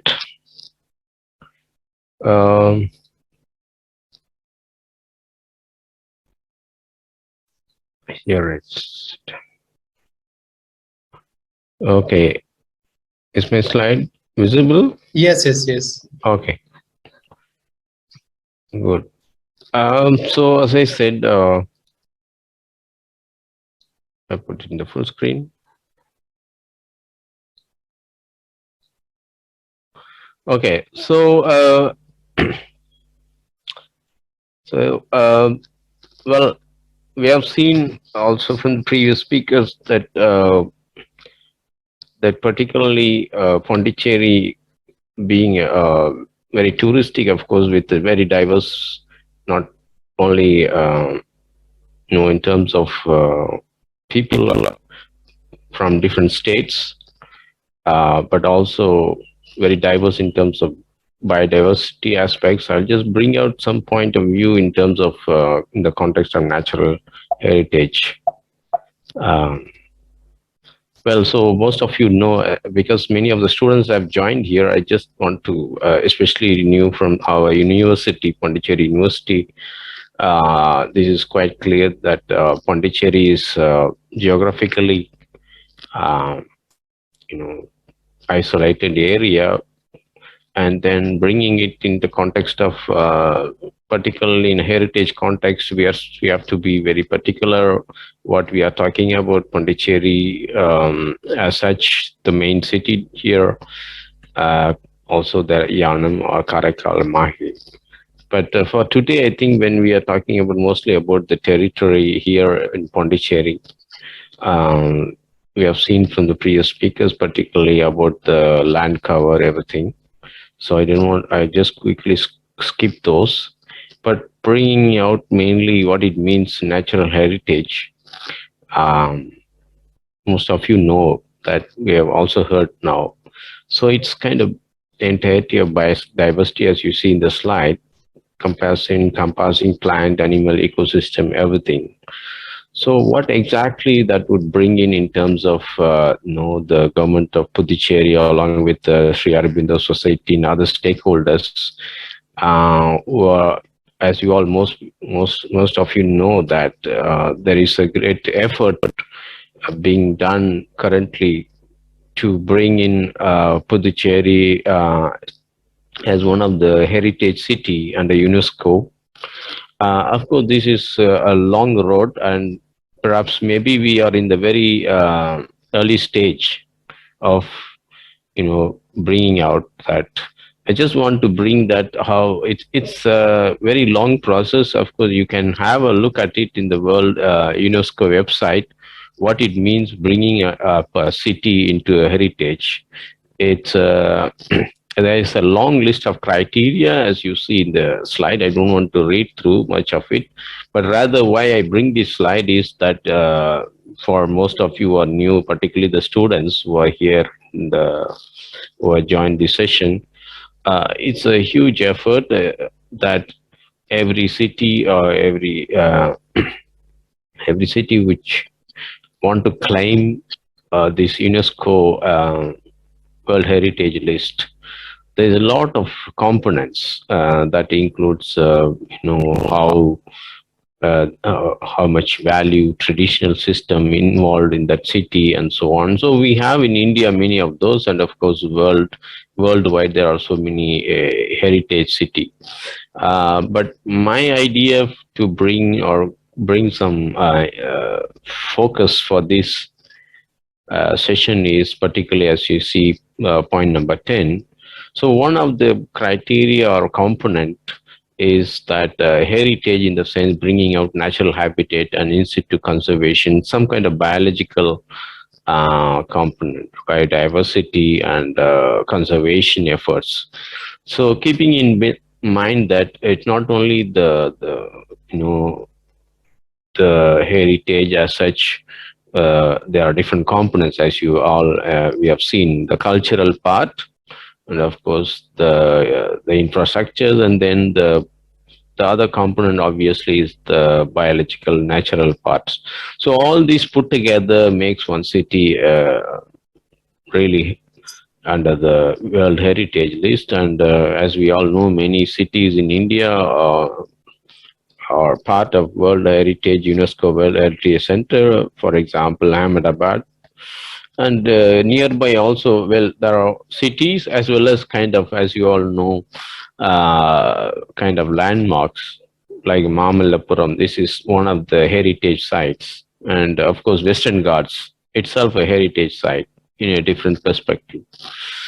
Um, for the students, quickly, mainly that we know many natural heritage site across the world, which has very unique characters in each of these sites. So I just don't want to get into that detail, but rather bring it now focus to within India. Also, there are so many other sites, as we know, like I also mentioned Himalayan and so on. One of these sites in Assam that we are very famous for rhino. Coming to Puducherry itself, the topic for today, how we can integrate one of the component I listed at bringing it as a heritage or natural heritage. We have seen from other speakers the huge efforts which have been done in parallelly, not just as part of claiming this heritage site, but also in terms of research or academic perspective, and also cultural. There are a lot of options in Puducherry where there's, because of its main location in the coastal ecosystem, where there's very unique marine combination of other flora and fauna. Particularly, the marine has this mangrove forest, typical of Pondicherry main area. Not the least, the scenic beaches are one of the things which we know kind of can also host other marine lives like turtles and so on. So just skip the details of that. So for me, not just the beaches and coastal thing and biodiversity as such brings in a component of heritage. I will also bring out what other part of things like agriculture or ecotourism can bring in some kind of bring in sustainable way of developing into Pondicherry into a more heritage city. So for many, maybe these are not new, but just to get an idea about Pondicherry itself in terms of land use, and then know how we can use this effectively as part of heritage in terms of promoting tourism that includes ecotourism. There is obviously some potential by making use of particularly the culturable wastelands, and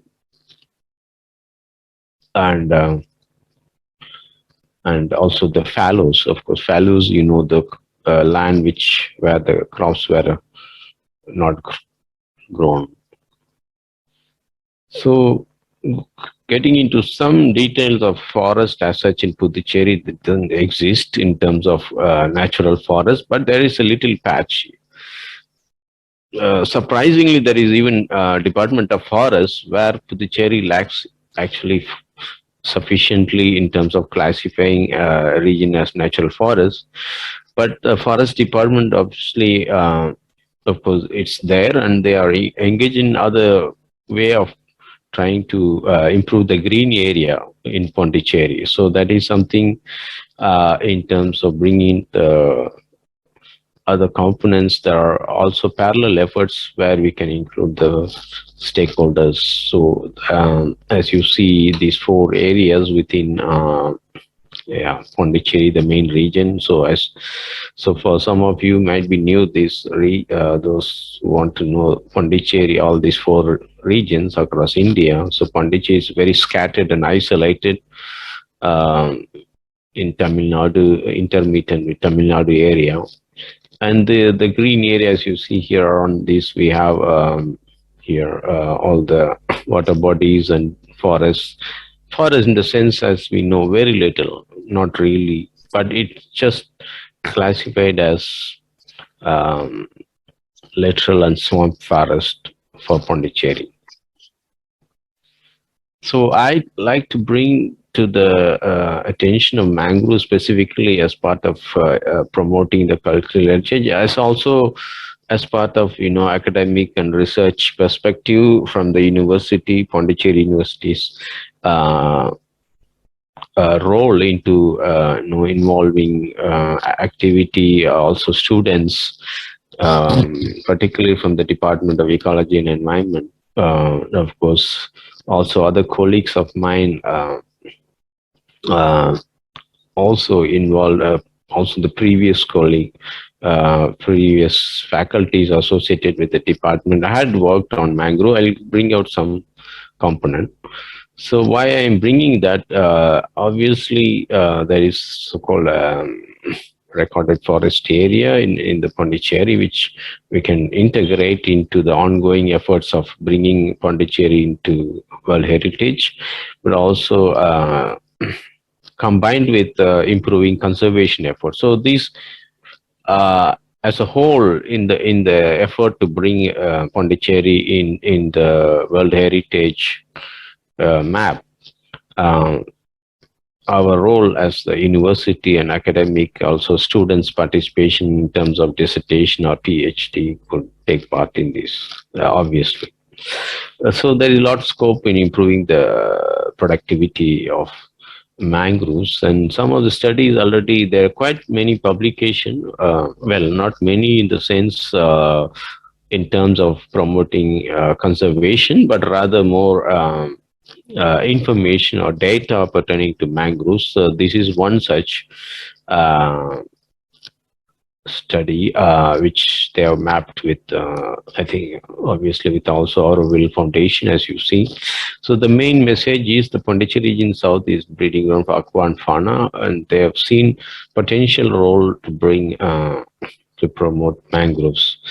Of course, there's a lot things can be worked out as a continuity of the previous effort, and not just mangroves, but also other areas. That is, as we have also heard, this trees outside forest. So this is abbreviated TOF. And there is again a lot of potential area, the greening of Pondicherry urban area, that is tree outside forest. A lot of trees can be grown that as a whole could contribute to promoting the natural heritage and in different contexts. So there is already some data from Forest Survey of India, as you see, relative abundance of different trees. As we all would obviously, which can visualize, coconut is obviously the most abundant here in Puducherry. Not just in rural, but also if you see in urban area also coconut. Of course, moringa is also quite known in all the regions around Pondicherry, neem, and so on, mango. So these are the kind of major tree species.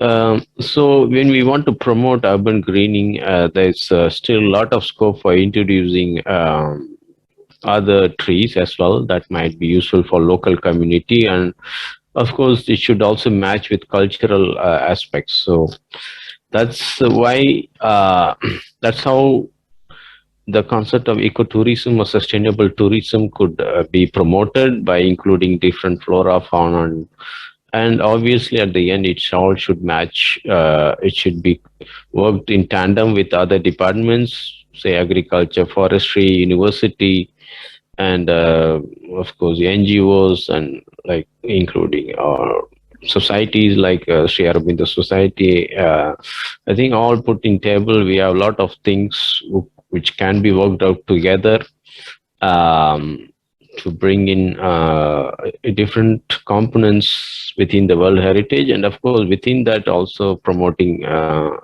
specific component like ecotourism. So this is something not new. As you can see, ecotourism involves different the green components or green nature, of course, low carbon footprint and all that.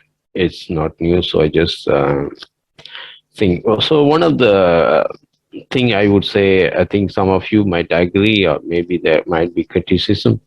Eden Beach, as you all know, I think most of you might have visited in southern part of Puducherry, had recently, relatively recently, got one of the cleanest beaches in India with the blue, so-called blue flag tag. This is in Chinna Virambattan. So those who have not been there, I think would be a great opportunity to visit and have a look at how the effort, multi-stakeholder effort, could bring in at the end some kind of success story. I think this can be like a case where we can bring in like this heritage together, Pondicherry as a whole. So Blue Flag Beach is something is an ecotourism model that's kind of successfully obtained in terms of getting this label, and this is something can be extrapolated with other beaches. As we know, Pondicherry has several beaches like Pondi Marina and so on. But whichever beach which has potential to kind of get this kind of label would allow more help to promote more tourism, of course, more revenue and more, of course, it all have to be at the end sustainable. So I think those who have been there in Blue Eden Beach, you must be knowing it's actually indeed clean. I was there many times. But it's kind of landmark in the Eden Beach.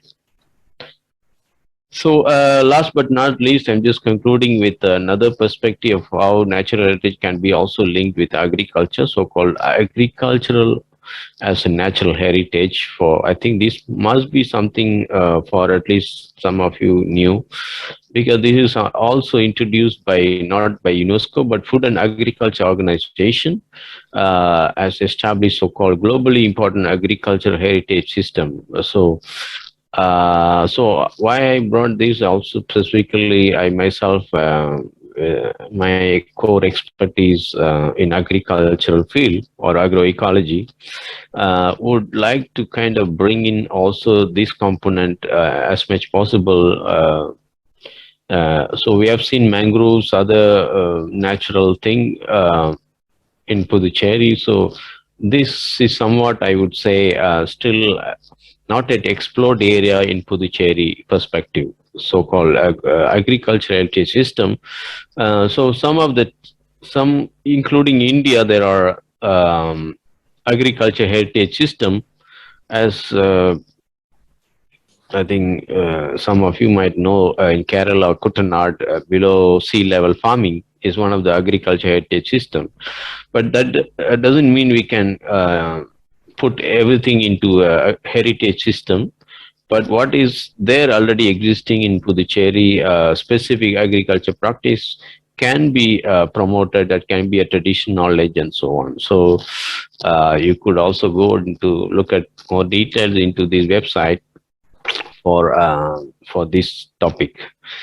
So FAO already has recognized 74 system, 24 countries, that includes India, World Heritage.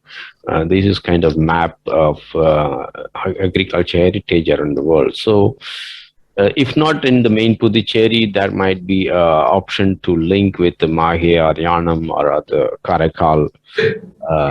Yeah. So as I said, some of the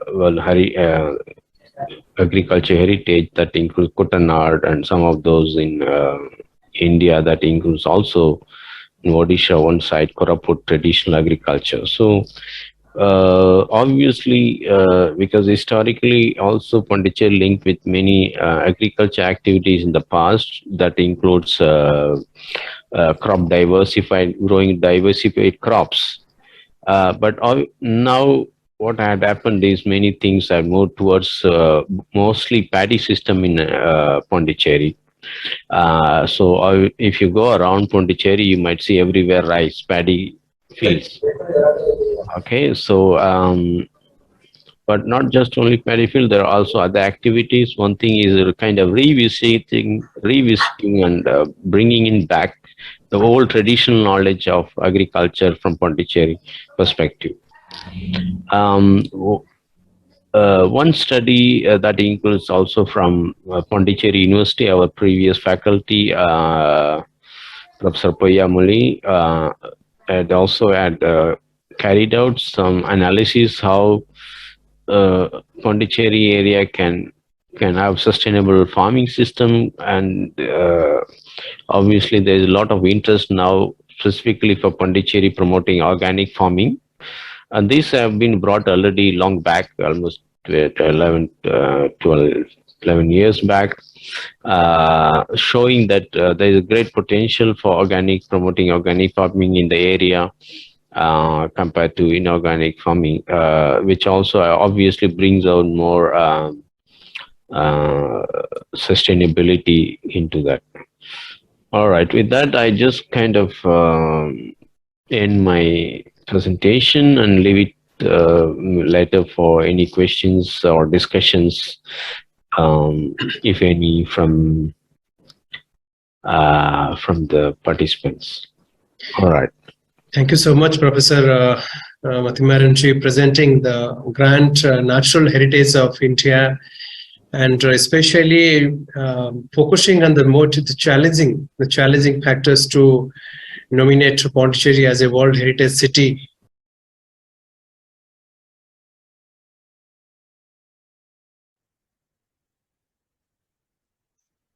Good evening, everybody. Today, the topic for my presentation is Pondicherry as a World Heritage City, Convention linking the protection of cultural and natural heritage.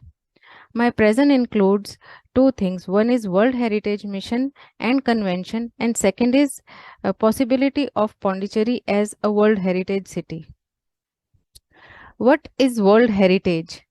World Heritage comprises natural and cultural sites that belong to all the people of the world, irrespective of the territory in which they are located. The concept of World Heritage was implemented by the United Nations Educational, Scientific and Cultural Organization with an objective to encourage the identification, protection and preservation of cultural and natural heritage around the world considered to be of outstanding value to humanity. The Convention concerning the protection of World Heritage, the Convention concerning the protection of world cultural and natural heritage was adopted as an international treaty by UNESCO in 1972. The 5 C's of the World Heritage Convention are credibility, conservation, capacity building, communication, and communities.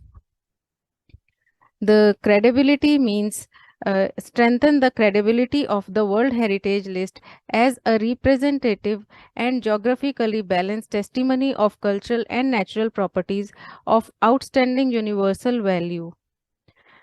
Conservation is to ensure the effective conservation of World Heritage properties. Capacity building is to promote the development of effective capacity building measures, including assistance for preparing the nomination of properties to the World Heritage List for the understanding and implementation of the World Heritage Convention and related instruments. Communication is to increase public awareness, involvement, and support for World Heritage through communication. Communities is to enhance the role of communities in the implementation of the World Heritage Convention.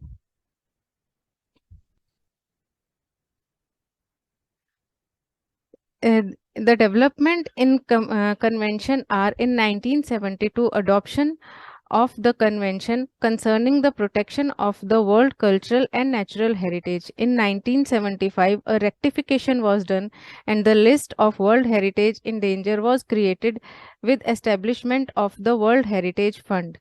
In 1978, operational guidelines were given, and in 1992, a new category of sites is added as cultural landscapes. 377 sites listed in the first 20 years. In 1994, Global Strategy for a Balanced, Representative and Credible World Heritage List added. In 2002, inclusion of the 4 C's: credibility, conservation, capacity building, and communication added. In 2007, inclusion of the 5th C as communities added. In 2014, the Okavango Delta in Botswana was inscribed as 1000 site. And in 2018, the Warsaw Recommendation on Recovery and Reconstitution of Cultural Heritage added.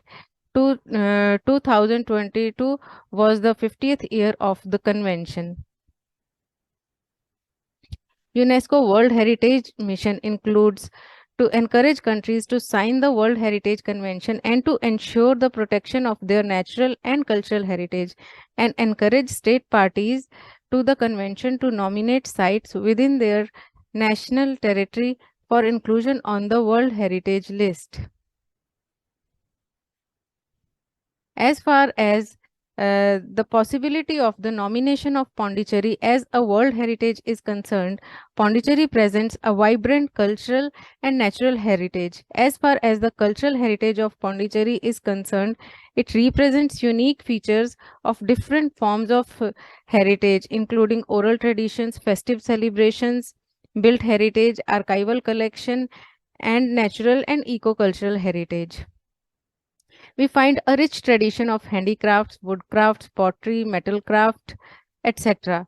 Pondicherry refers to a cosmopolitan culture belonging to different castes, creeds, and religions that live here amicably.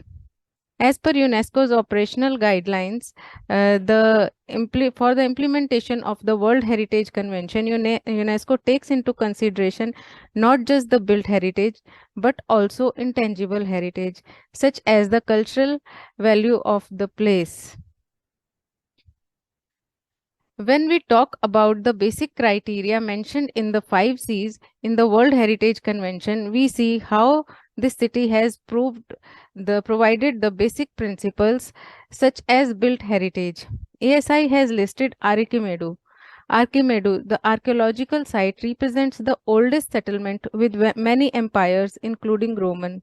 Sir Mortimer Wheeler and Jane Mary Cashel conducted an excavation in archaeological site of Arikamedu. The excavation done in this region presents major artifacts such as mortars, walled enclosures with ponds and drainage systems, pottery and amphor jars. It is also known as the earlier bead making centers in the Indo-Pacific region. Professor Venugopal has given a good introduction to this topic. As per the ASI list, Mulnatheshwar Swami Temple, Tirukudagudi Mahadev Temple, Swayambhunath Swami Temple, Ekambareshwara Temple, Vardaraja Perumal Temple, and Arikamedu are early historic sites and recognized by the Monuments of National Importance by ASI, Ministry of Culture, Government of India. Pondicherry houses many heritage buildings, comprising only Tamil style, French style, or a blend of both Tamil and French style, built in Gobert Avenue, including Sri Aurobindo Ashram, Rajanivas, Matriniketan, etc. Pondicherry presents one of the finest architecture style. One is the French and other is Tamil. One of the unique feature reflects the lifestyles and practices. And the one of the unique feature of the Franco-Tamil heritage is also present here. Our Lady of Angel Churches Immaculate Conception Cathedral, and Basilica of the Sacred Heart of Jesus are some of the finest examples of the churches in Pondicherry. Natural heritage. Pondicherry also presents the coastal regions of Bay of Bengal and Arabian Sea. Pondicherry and Karaikal are located in coastal regions of Bay of Bengal, and the Mahe region is situated on the estuary of the Mayazi River and Arabian Sea. Yanam region is located apart from the coastal area. The rich natural heritage of Pondicherry includes beaches, sand dunes, ports, fishing harbors, towns, villages, tourist resorts, prawn culture, private coconut, eucalyptus plantation, etc. Sand beaches, sand dunes, and mangroves sustain unique ecosystem. The natural heritage connects South India with Southeast Asia, East Asia and presents the maritime heritage and trade settlement. As per UNESCO's operational guidelines for the implementation of the World Heritage Convention, UNESCO takes into consideration not just the built heritage but also intangible heritage such as the cultural value of the place. Sri Aurobindo Ashram, located on Rue de la Marine, was founded by Sri Aurobindo and the mother in 1926. For those who sought the spiritual life and were drawn by their philosophy, the ashram mainly refers to the main ashram building, where the samadhi of both spiritual leaders is. The institution has facilities all around the town. These buildings are grey and often have a distinct appearance, adding to the city a unique flavor. Sri Aurobindo Ashram is not only a unique spiritual institution of great importance, but also a melting pot for several nationalities, identities, and cultures as devotees across the globe visit the ashram. Auroville, sometimes refers to as the City of Dawn, is conceived for 50,000 inhabitants from around the world. At the center stands the Matri Mandir, the soul of the city, a place for individual silent concentration.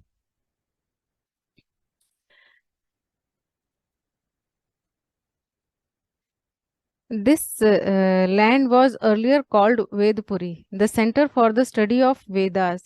In the contemporary scenario, we find the existence of a few Gurukulas in Pondicherry, where the study of the Vedas is being implemented. The Jiva Samadhi tradition is considered as one of the major spiritual destinations. The Shaiva manuscripts of Pondicherry is included in the World UNESCO's Intangible Memory of the World Register. There are a rich number of manuscripts and inscriptions that presents a record of the intangible knowledge system. It also houses many significant fairs, festivals, crafts, and living cultural practices. Masi Magam is a major festival of South India. Union Territory of Puducherry comprises the cultural and natural heritage, and there is a tremendous scope to include this heritage under the UNESCO World Heritage City tag, followed by the guidelines of World Heritage Convention. Pondicherry government has notified 114 buildings in the French and Tamil quarters, in the Boulevard and Protected Heritage Buildings, State Level Heritage Committee and Advisory Committee.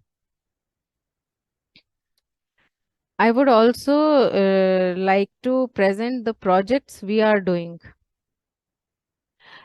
We are working on research, publication, awareness programs as part of Sri Aurobindo Society, Pondicherry, for the preservation of heritage and promotion of tourism and intangible cultural heritage.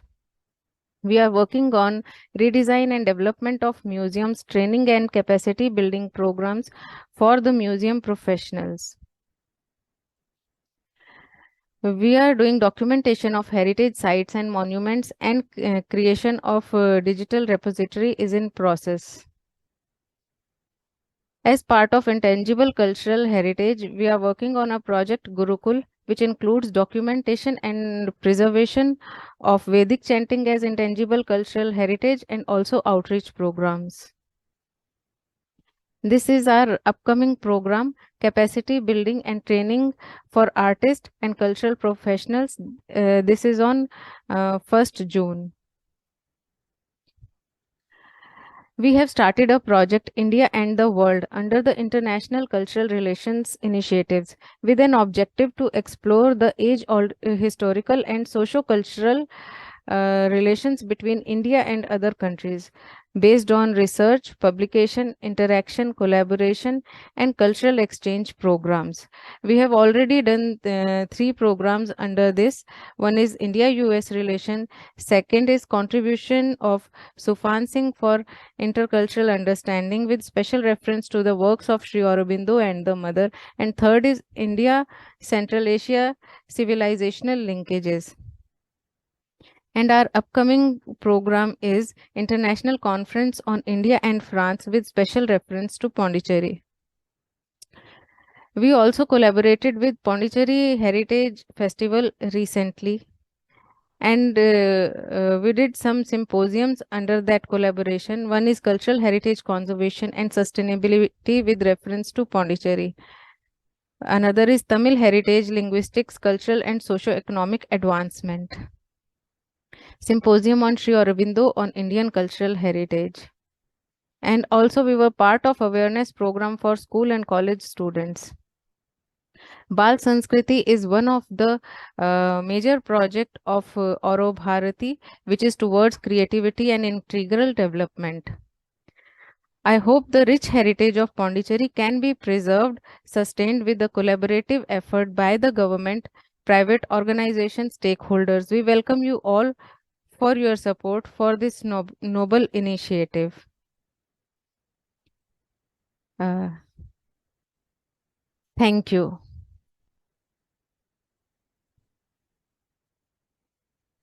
Thank you.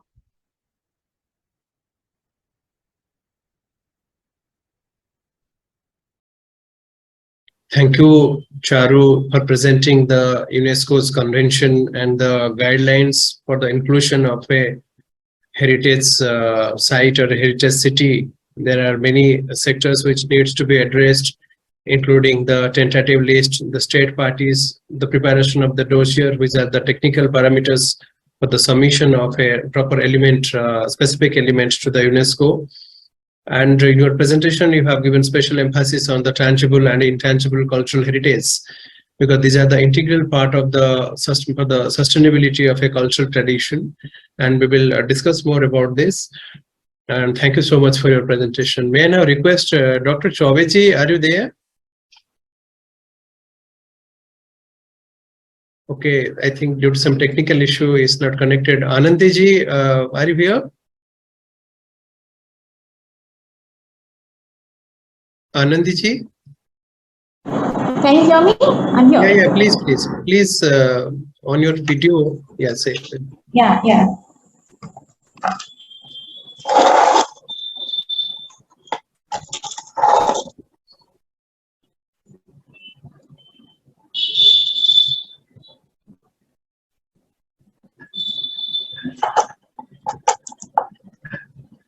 Yes, please continue. So shall I start with my presentation? Yeah, please. Can you hear me? Yeah, please continue.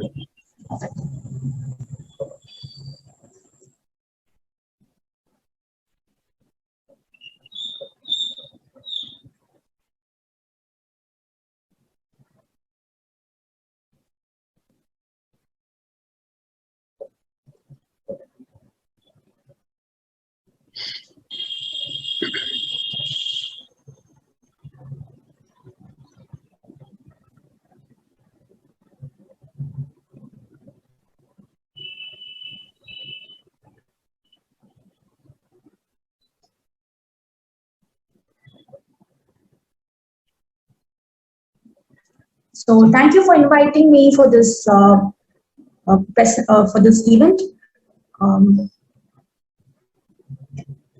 So I'm going to talk about specifically on the urban heritage of the Tamil town and the changes that's been happening drastically which if we do not address it today, we are going to lose a lot of our heritage, and the world becoming a World Heritage City, Pondicherry becoming a World Heritage City will become a dream. So this is a wake-up call for all of us. So yeah. Since nobody talked about the history of Pondicherry in detail, I take the liberty of talking a bit. So Pondicherry, when before even the French arrived, Pondicherry was occupied by Portuguese, Dutch, and the Danes for a very short period of time. But they were not successful in establishing a settlement as the French did. The French succeeded in establishing a settlement, and they built a fort called Fort Borla, which is the Bharati Park today that we have. So the fort has got demolished by the English, so now it has become a Bharati Park for us. So Bharati Park is a very, very important area in terms of the historical layers. And so yeah, if you see the upper part, the Tamil town is still a squatter settlement with predominantly with huts and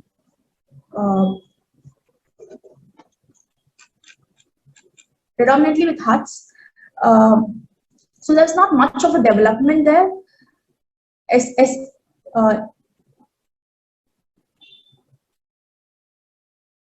So only after the French came, slowly things started developing.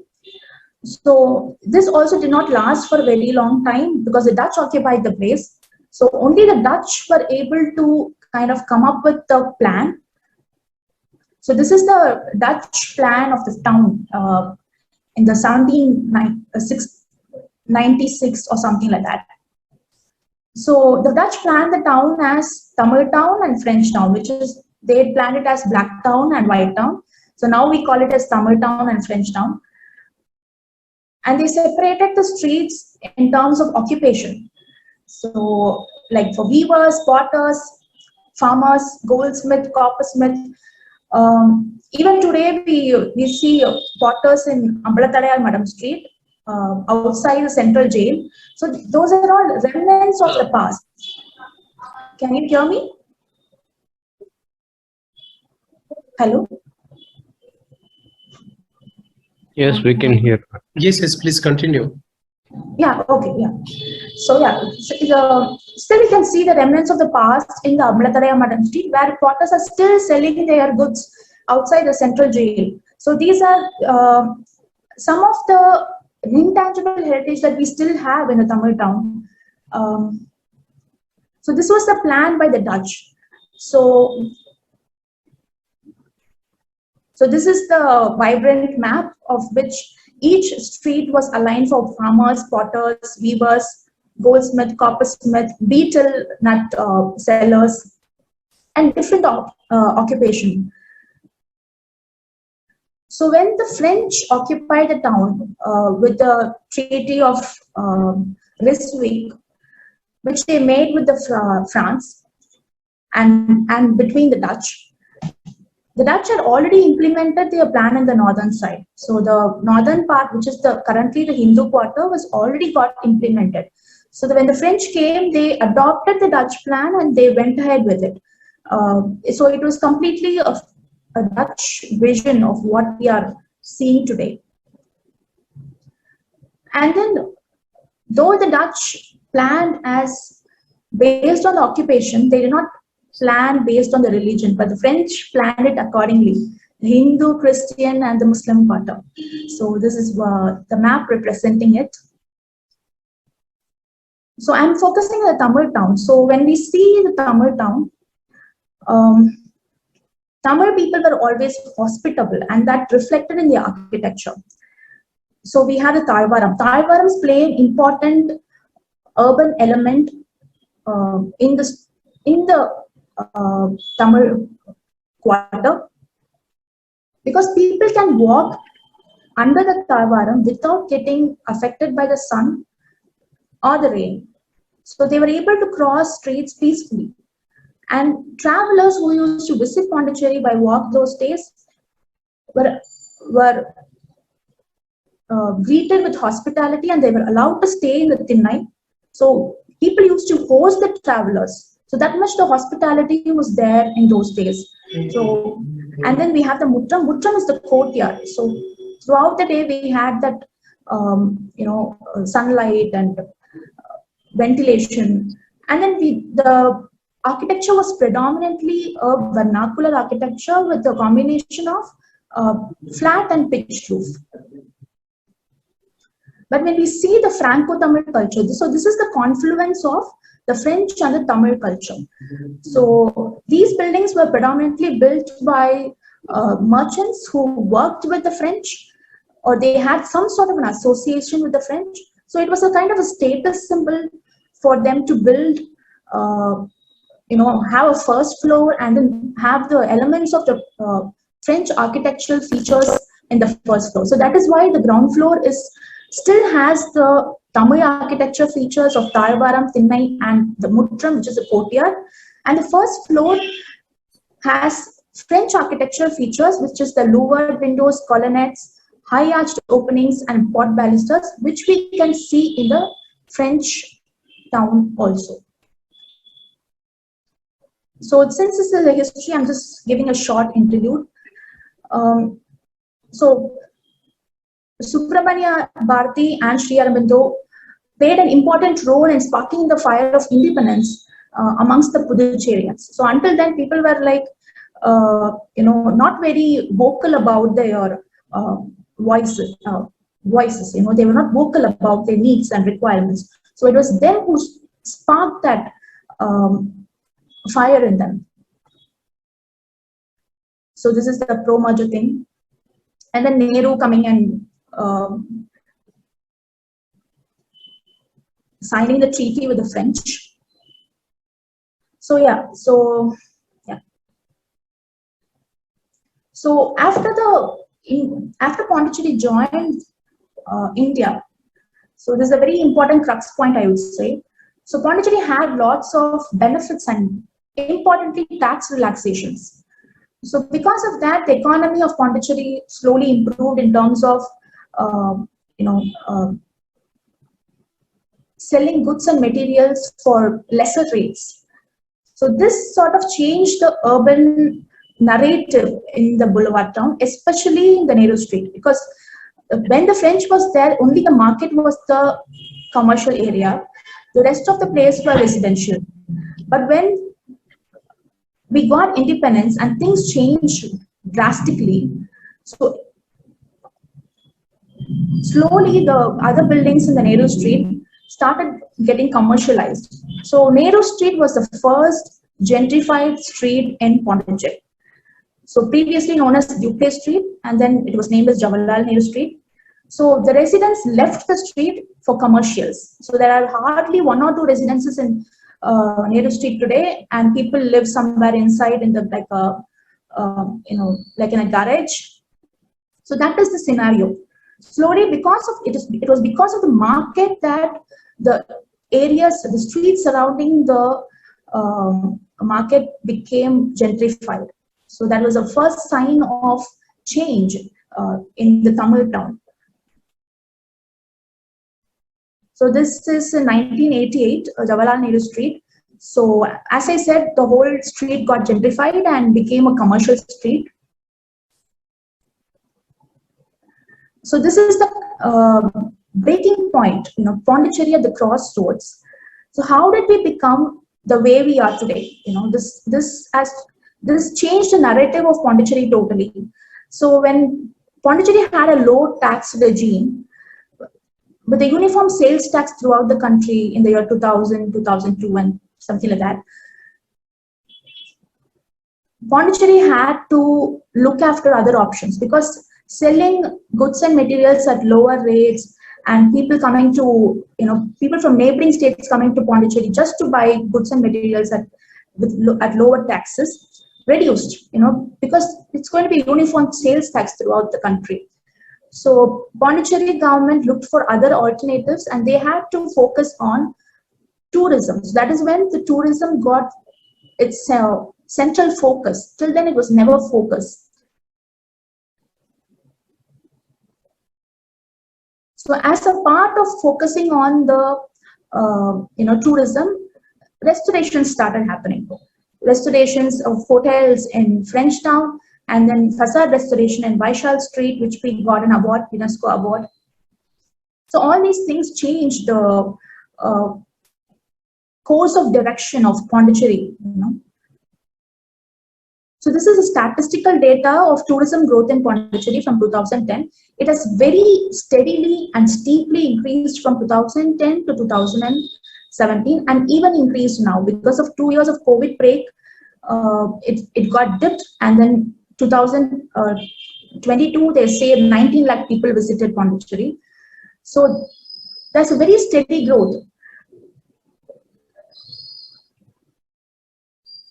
So yeah, with the steady growth of tourism, the Tamil town, especially the French town, there are already lots of initiatives being taken to manage the crowd or manage the tourists, and also preserve the heritage of the French town.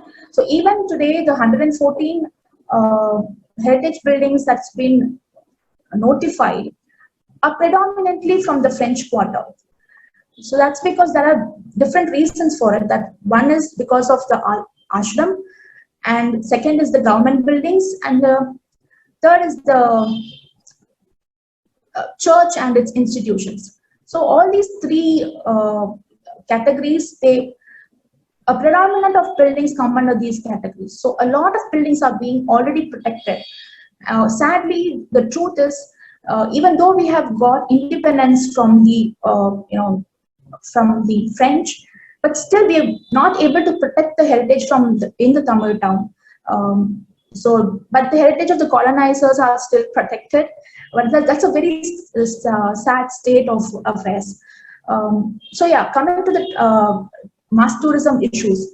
So because of tourism and unplanned commercialization in the Tamil town, because nobody cares about what comes where, traffic congestion, and two-wheeler rentals for tourists, all these things have made the Tamil town residents to fence their building. So this is a beautiful heritage building, but that has been fenced. Earlier, people used to walk under the Tharvaram and pass by without getting drenched in rain, or just not being affected by the harsh sun. But that's not the case today. Each and every building is being fenced because of the fear that somebody would occupy the place, create nuisance to the place, or just park their vehicles inside. So this is the kind of change that's happened over the period of time, and that has created a very bitter experience for the residents who are living in the Tamil town. So this is the heritage building being demolished. So here, if you see, half of the building is being demolished and half is just left as it is. This is because of asset partition. So asset partition is also a very main criteria for the demolition of heritage buildings. So this has, we need some sort of a regulation to sort of come up with, to prevent all these, or at least partly protect the facade, and then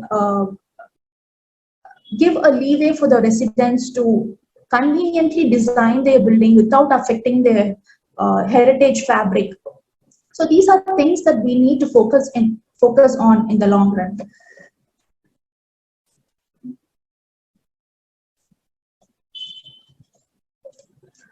So when we say the heritage building demolition, there are two categories why the heritage buildings are being demolished or becoming deteriorated in the Tamil town specifically. One is the Franco-Tamil owner. So people who are living in France have their ancestral property here. So they don't visit often, so the building gets deteriorated over time. And the next is owners deliberately not locking their building, and so that they can demolish the building for asset partition or just to build a commercial. So they deliberately lock and leave the building to deteriorate on its own and say that it is weak and it has got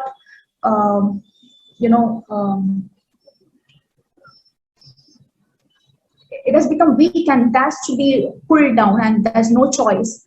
So that's the kind of narrative that is narrative, and that is what is happening in the Tamil town in terms of heritage buildings. Another thing is the quality of life in the Tamil town. So because of this mass tourism and over commercialization, I would say, because when we see Venice and Barcelona, it's only mass tourism. The case of managing the tourist only comes as a task or as a problem, but that's not the case with us. We have two problems here. We have over commercialization or maybe unplanned commercialization.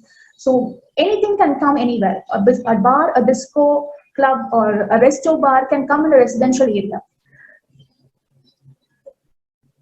and nobody can question that. So not a lot of these things, and also tourism amenities. Every street in the Tamil town has a restaurant, a hotel, or a bar, or all the three of them in each and every every quarter. So these are things that needs to be addressed as soon as possible. Otherwise, we will lose the destination, and the very charmful and beautiful Pondicherry, which invited a lot of people, will lose its charm, and the same thing would become a bane for Pondicherry in the long run. So some of the things that we need to focus on in terms of heritage regulations is property tax abatements, transfer of development rights, so that the heritage building owner can given a transfer of development rights, and they can have a property outside the boulevard town, and they can be given a leverage to go for an extra floor or something like that, so that people still have the hold on to the heritage building. Otherwise, they're going to sell it to a commercial brand or any commercial store, and they're going to completely destroy and come up with a new building which is out of context.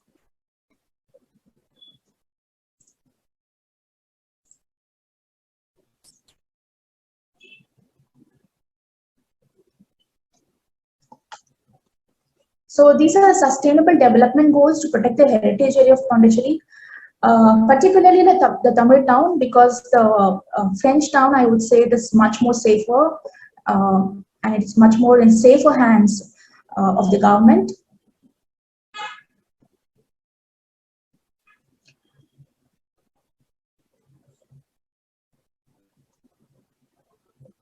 So yeah. The slides are not changing. Is it changing now? Yeah, now it is okay. Yeah. Oh, okay. Yeah. So yeah, there are three main goals, I would say, which is the goal one is to understand, preserve, and protect. Goal two is promote, expand, and celebrate. Goal three is collaborate, fund, and manage. So all these three goals should be focused, and we need committees which are completely dedicated to conserve the heritage areas of Pondicherry, not just the boulevard, but also the heritage areas outside Pondicherry. So this can be done by creating a Pondicherry Heritage Cell, a Pondicherry Heritage Tourism Committee, which only focuses on heritage tourism and nothing else, and the state level Heritage Conservation and Advisory Committee, which is already existing. But still, we need a lot of amendments and policies to protect the heritage area, especially the Tamil town, for the future generations. So there are lots of action plans, strategies and action plans, and it can be discussed and over discussed. Some of them are like Pondicherry Heritage Skill should come up with a knowledge and planning tool and create awareness about the cultural heritage of the place, and also have an effective preservation policy and regulation are included in the Comprehensive Development Plan 2036. The Comprehensive Development Plan 2036 particularly has to be revisited because the recent plan that we have, the 2036 plan, it has proposed the Tamil town as completely a commercial area. So which should not be done, which should be changed.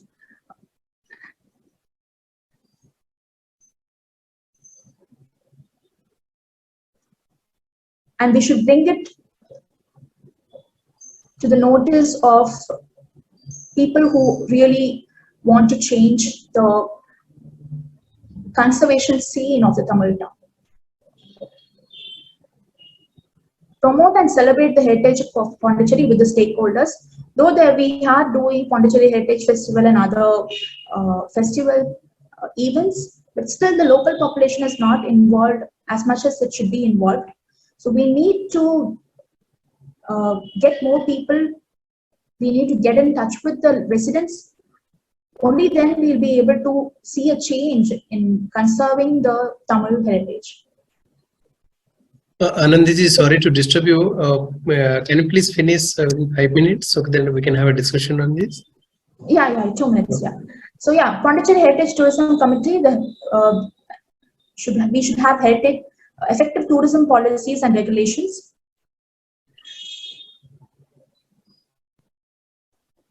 And increase the visibility of Pondicherry's cultural heritage sites and events, which is not being done, especially for the Tamil town. Nobody knows what is in Tamil town to visit. And establish a memorandum of understanding with banks and corporates and other funding agencies to fund and manage heritage tourism. So state level heritage conservation committee should specifically focus on the Hafasa development that's been happening, especially in the Tamil town. New developments and change of land use should be allowed based on the assessments of the neighborhood and street character. Ensure bars, disco, and other commercial activities that might potentially disturb the quality of life of the residents are not allowed in the residential area. And incentivize heritage building owners through property tax abatements, subsidized loans, and transfer of development rights to protect the cultural heritage assets from demolition. Okay, thank you for giving me the opportunity to present this for the International Monuments Day. I hope I have not taken a lot of time. No. Sorry if I've taken. No, it's me. Thank you so much, Anandiji, for presenting the architectural heritage of Pondicherry. And especially when we talk about evolution of culture in the urban regeneration process, a lot of changes and challenges are there, like new constructions, as well as protecting and preserving the old buildings and the architectural setups. These are the really challenging sectors, and you have very meticulously and very beautifully explained through the visual presentations how the city's architecture heritage can be sustained, can be preserved. And especially those guidelines or the suggestions which you have given, these are really unique actually. When we talk about the ministry as the nodal agency for implementing whether it is culture or heritage, their objective is to work from the grassroots level and to make it in the international level. So when we talk about the international city or international heritage site or city, many parameters needs to be addressed. And thank you so much for presenting. We will have a proper lecture of yours so that you can present these ideas. And now I request, we have listened to all of you, and Dr. Chaube, due to some technical difficulty, he was not able to join, and he has sent a message that he will share his recordings. We will add and properly make a video so that we'll share with you. So now I request the audience, our learned, esteemed audience from different institutions to kindly share their views. Any discussions we can have a few minutes, please.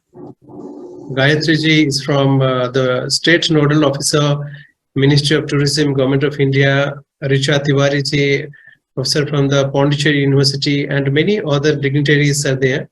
So I request all of you to kindly join for this interactive session on this important subject, please.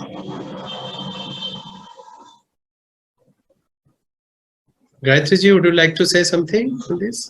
Namaskar to all the dignitaries present over here.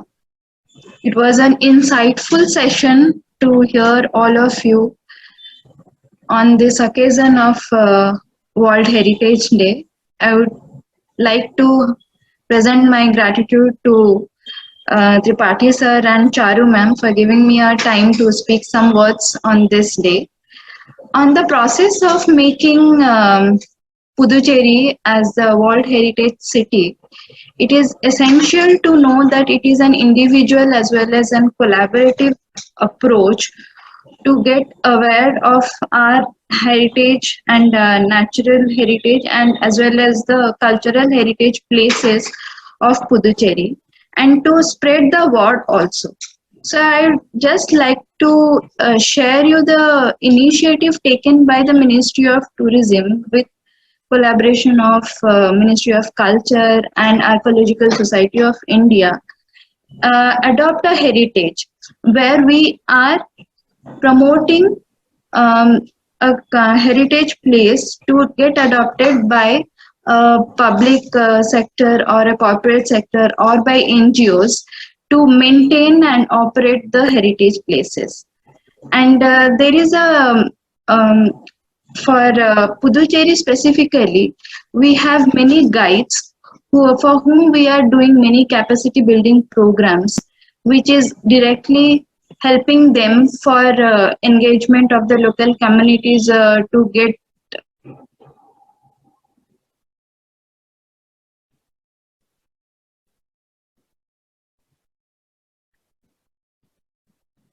Your voice is not audible, Gayatri ji. No, it's not. I think it's, yeah, now it is okay. Sir, can you hear me? Yes, yes, please continue. Yes. So I would like to share information Yes, yes, please. about the, one second. I'm sharing my screen, please. Let me know if you can see.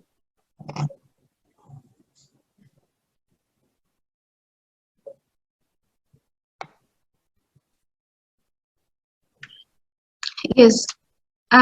This is Incredible India Tourism Facilitator Certification Program, which is an initiative from the Ministry of Tourism, Government of India, for all the citizens of India to become a part of the booming tourism industry. It is an online program which can be learned at any place with our pace. And after completion of this program, Ministry of Tourism will certify as a certified tourist facilitator to the individual. So one can apply in the given link mentioned over here, https://iitf.gov.in/. And for any queries, you can drop me a mail at my mail ID gayatri.indiatourism@gmail.com.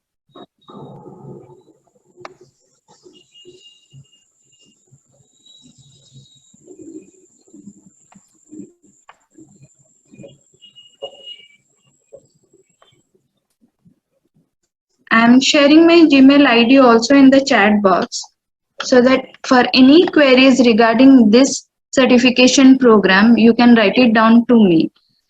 As I have already mentioned earlier also, Ministry of Tourism has taken many infrastructural projects like Swadesh Darshan, in which Swadesh Darshan 1.0 we have covered many heritage sites, development of the heritage sites in Puducherry, like revitalization of heritage buildings, then lighting of heritage areas and monuments, like in Bharati Park.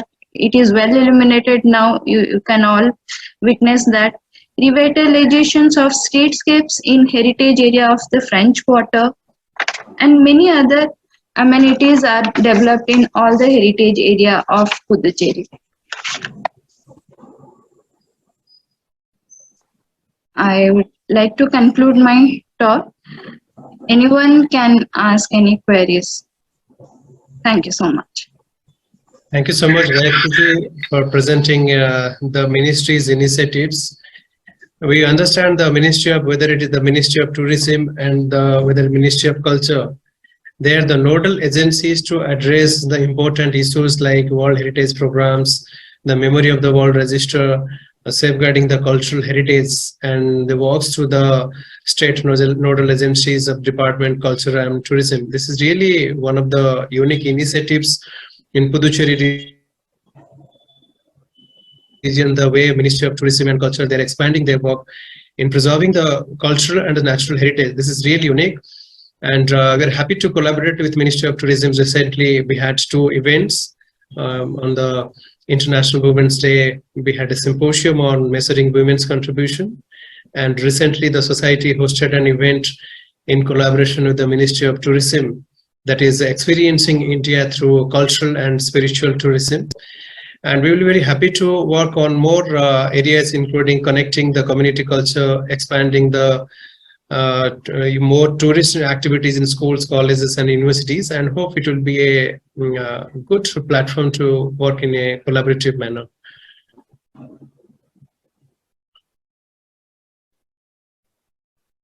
Okay, any other views or any questions or any suggestions? Because today is the International Day for Monuments and Sites. We are celebrating it. It's a festive celebration. So I hope through these festive celebrations, new ideas will come up and maybe something new will, because this year's theme is the heritage changes. So what changes we exactly want from this beautiful land? So suggestions or any, whatever your, it is welcome. So just briefly, may I? Yeah, please, sir. Yeah. So as we all saw, it was very. I hope others will also would agree. It was very informative and diverse content we had, particularly on this day of Heritage, World Heritage Day of Monument. But with all that information, particularly also from the historical perspective, Ms. Ananthi presented about what it means earlier heritage buildings and now it is how it is fast changing. I think this topic needs even a separate session how to do conservation and protect from fast, probably rapid changing due to increased tourists. And in addition to that, particularly with regard to Arikamedu site, so are there any initiative that is known with among the perhaps maybe Ms. Gayatri as coordinator or from anywhere who can share that any efforts that is ongoing to kind of bring Arikamedu into a more kind of site that can be renovated or bring into more tourist attraction, because there seems to be more important in the path of bringing a consensus or coordinated efforts. Yes, sir. Yeah. Yes, sir. We are taking quite measures to bring the heritage site into a functional way to preserve the heritage sites.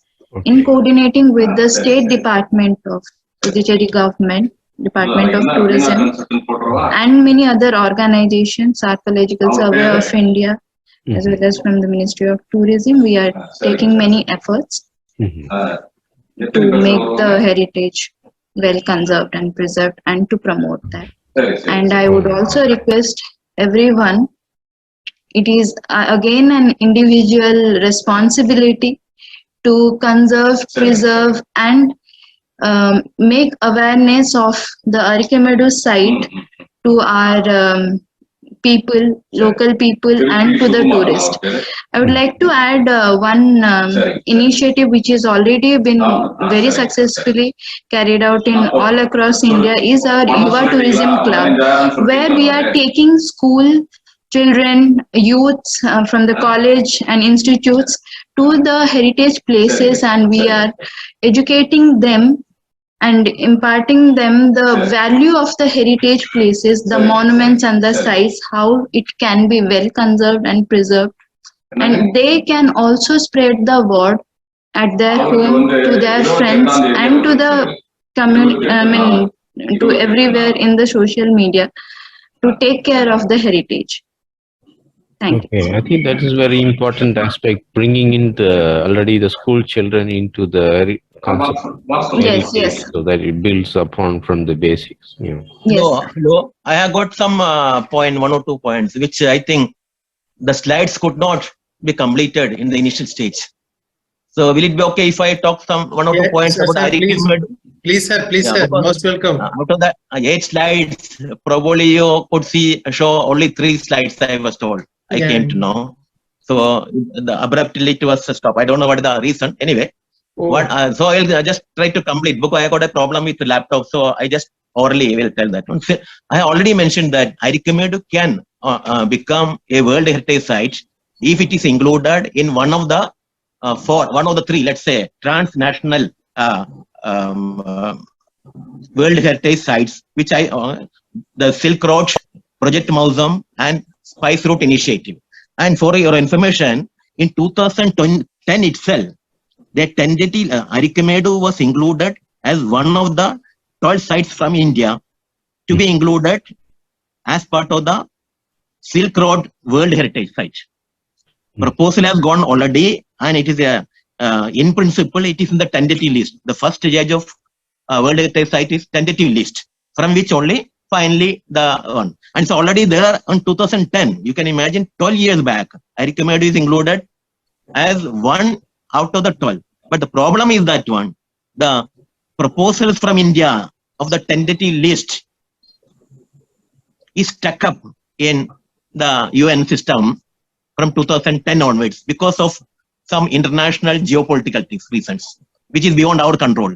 So the control of the government of the people of Pondicherry as well as the government is to put it to the national level, which is already done. 2010 it is done. But the problem is that one, in case, let's say, we get the Silk Road initiative, we will be in our 12 sites will be included, let's say, hopefully in future thing. Then so much work has to be done. So anticipating this one, they can take a leaf out of the Kerala project of Spice Route initiative. It was it started with a purely state government initiative, started way back in 2006. Can you imagine 2013, the Chinese Belt and Road World Heritage oriented things started, and 2014 only Project Mausoleum started as a translator. Before that, in 2010, the state government, small state government like Kerala has taken initiative and brought it. But unluckily for us, again, because of the international and national politics, because Kerala is always in the wrong side of the central government politics, etc., this project could not get the collaboration of the prime institution like Archaeological Survey of India. Because anyway, from 2006 onwards, this project has been there and it is adopted by UNESCO because of success by the state government to be in the pipeline. So what I'm telling you, there are 2 pipeline projects already in the pipeline. So Pondicherry can already, in the Arikamedu is already in the national list of tentative list. But it is stuck up, as mentioned, because of the Chinese influence on the world heritage scene. And another point is that one, again, the Project Mausoleum, which is supposed to be the largest project from Indian context, compared to the Chinese oriented Silk Road project, is stuck up again with a short time duration. Now I was told that the time of the project is extended 2 years. So it is not a regular continuous project-oriented mode from the government of India. So lack of political will from and the geopolitical things are hampering. But leaving aside this one, let's say that is beyond your control, the state government control, the people of Pondicherry as well as this one, and since almost all the speakers has mentioned, there is a need for a tourism-oriented heritage project. We can say heritage tourism project. That is exactly being done on the Mussoorie heritage. They have started initially as a project, then later a research project. Now it is a company. Tourism company has been established for the last many years to man this project. So they're taking so much effort. What I'm telling that one, suggesting the Pondicherry people and the government to take initiative from the example very nearby and work for it and do the work, so that rest the central government and the UNESCO, whatever, let them do their work. Thank you very much. Thank you, Dr. B. Venugopalanji, for informing that the Arikamedu site is already in the UNESCO's endangered list, and the initiatives which were started, and Dr. B. Venugopalanji was part of many of the ministry's important committees in terms of implementing the policies, the working groups, dossiers. In 2014, when the yoga was nominated to UNESCO to be included in the Intangible Cultural Heritage List, I was part of the subgroup advisory board. And we worked, 7 people worked for 3 to 4 months to prepare the dossier, the videos, the recommendations, etc. And I would just like to add something here, that the Archaeological Survey of India is planning to have a site museum near the Arikamedu site. This is one of the unique initiatives, because each heritage, that's a World Heritage Site, must have a site museum. And recently we came to know that ASI is planning to have a site museum in Arikamedu site. That place will be more lively to interact to another culture. This is a small addition to that. Madhumita ji wants to ask a question to Ananti ji. Please, madam. Please raise. Okay. Yeah. Am I audible, sir? Yes, please. Yeah, actually, I'm a BDS intern from Venkateshwara College. So actually, we were planning to celebrate the World Monument Day in our college, but due to time constraints, we couldn't. But accidentally, I came upon your session, and it was very informative, sir. So big kudos to the Aurobindo Society for conducting a session like this. And my question is to ma'am, to Anandi ma'am. Ma'am, actually, even you spoke very detailedly about the Tamil architect and about the French town. So, being a resident of a Tamil architectural place, my house was actually a first housing board built by Pondicherry government. So my house still has the old, as you mentioned, the mutram and everything. So, but when we renovated our house due to our own personal needs a few years back, we tried to contact so many architects regarding how to conserve the old architecture and still renovate in a which provides modern facilities as well. But I don't know if at those time there weren't much insight into the policies that you mentioned as a slide, ma'am. It's not a question, it will be actually a suggestion. Can you actually, as an architect and as a freelance counselor, can you elaborate more on this in another session? It would be great. Or could you advertise more about, to provide more insight to people like us who doesn't know who's the right person to contact while renovating old architectures? Sure. That is something that we need to do a lot, actually.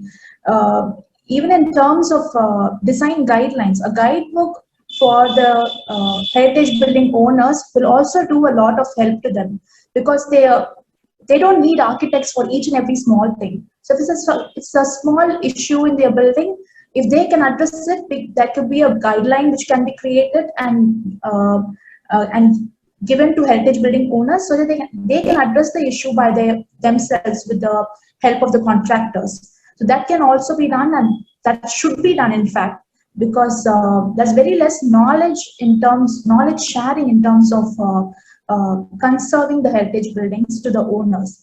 So a lot of Tamil heritage building owners don't know how to deal with the issues of the heritage building. Like, they might have termite issues, they might have dampness in their building because they're constructed in lime. So there are lots of such issues which can be made as a guideline, and whenever when the issues are bigger, then conservation architects can come into the scene and take over. So small things can be done by the owners themselves. So this is something I'm also thinking of in the long time. It should be done. It's necessary, in fact. Thank you, ma'am. Thank you. I'm looking forward to more from you, ma'am. Thank you. Sure, sure. Yeah. Madhumitaji, you can share your email ID so that we will be adding in your database, and whatever programs you are regularly organizing, you can access to those informations. And yeah, Mr. Gopiji, he is suggesting that we should have a tourism working group. Mr. Gopiji, you want to say something? Gopinathanji? He left. Oh, it's not there. Gopinathanji from the Ministry of Tourism, State Tourism Officer from Tamil Nadu. Gayatriji wants to say something on this regarding this working group on tourism, heritage working group. Yes, sir. From the takings of today's wonderful session, from all the speakers and the presenters and people who have joined, we can make a working group who we will be engaged like every month or timely basis, and can work on the heritage places of Puducherry and make it a grassroots level change and create an impact regarding that. So if we are well connected and we are working together collaboratively, irrespective of our organizations and many things, then it can be in a impactful way. That is what I can say. With the association of Aurobindo Society, Tripathy sir and Charu ma'am, because they are the expertise in the culture and heritage in Puducherry. They have done a great work, and you all have also done many great achievements and practices in different sectors. So all together we can make a group and can work with all our informations and sharing and make it happen. That is what is the suggestion from our side.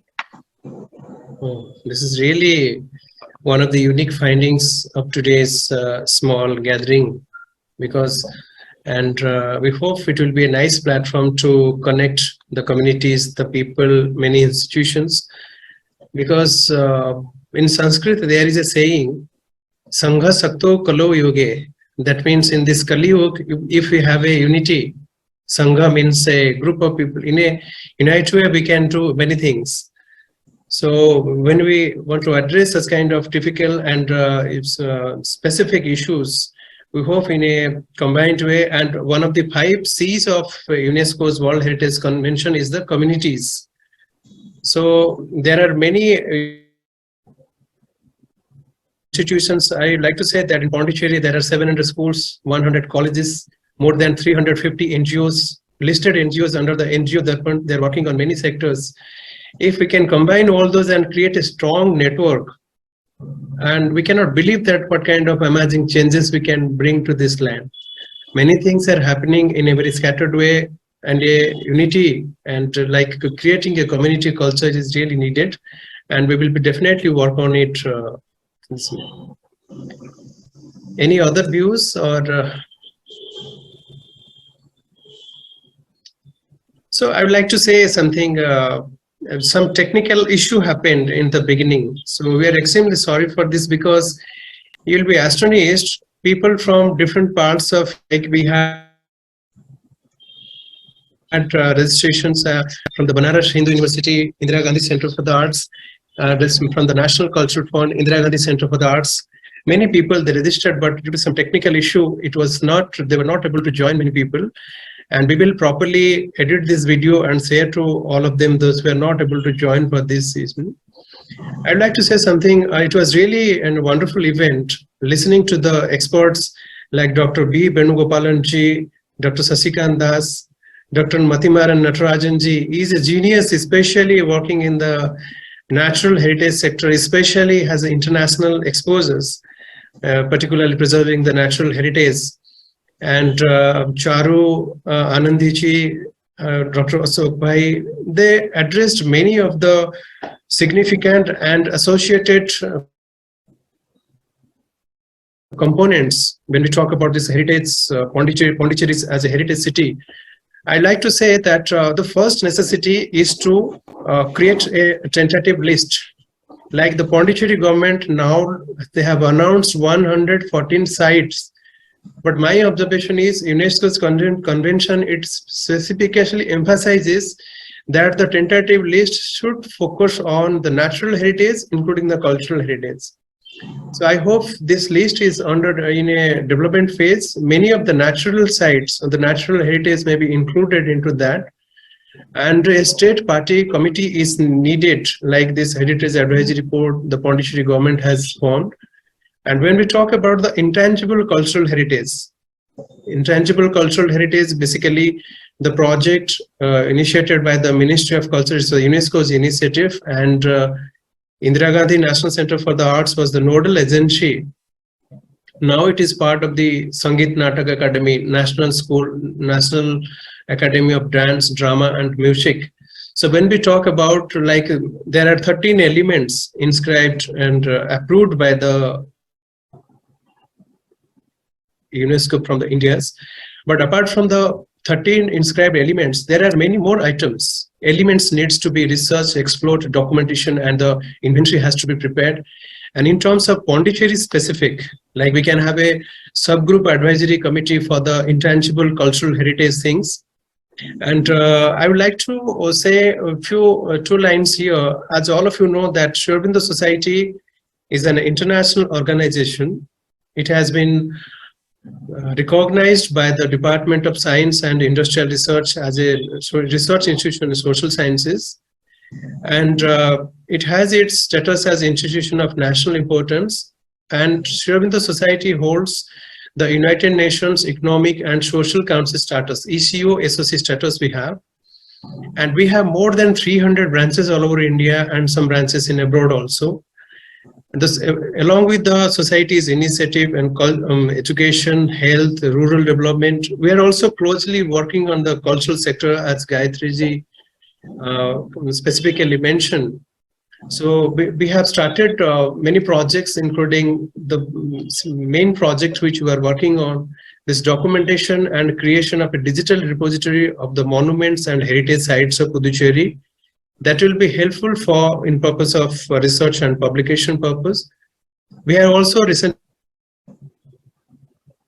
started one capacity building program, training and capacity building program for the artists and cultural professionals. I would like to just to say here,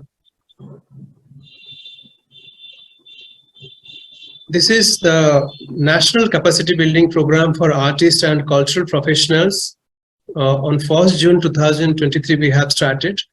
And the main objective of this workshop to address the critical issues, how by using the local knowledge system the artists can survive, and how they can be part of the creative and cultural industries, like identifying individual artists and creative entrepreneurs with an objective in strengthening the creative economy. This is one of the focused and target areas of this workshop.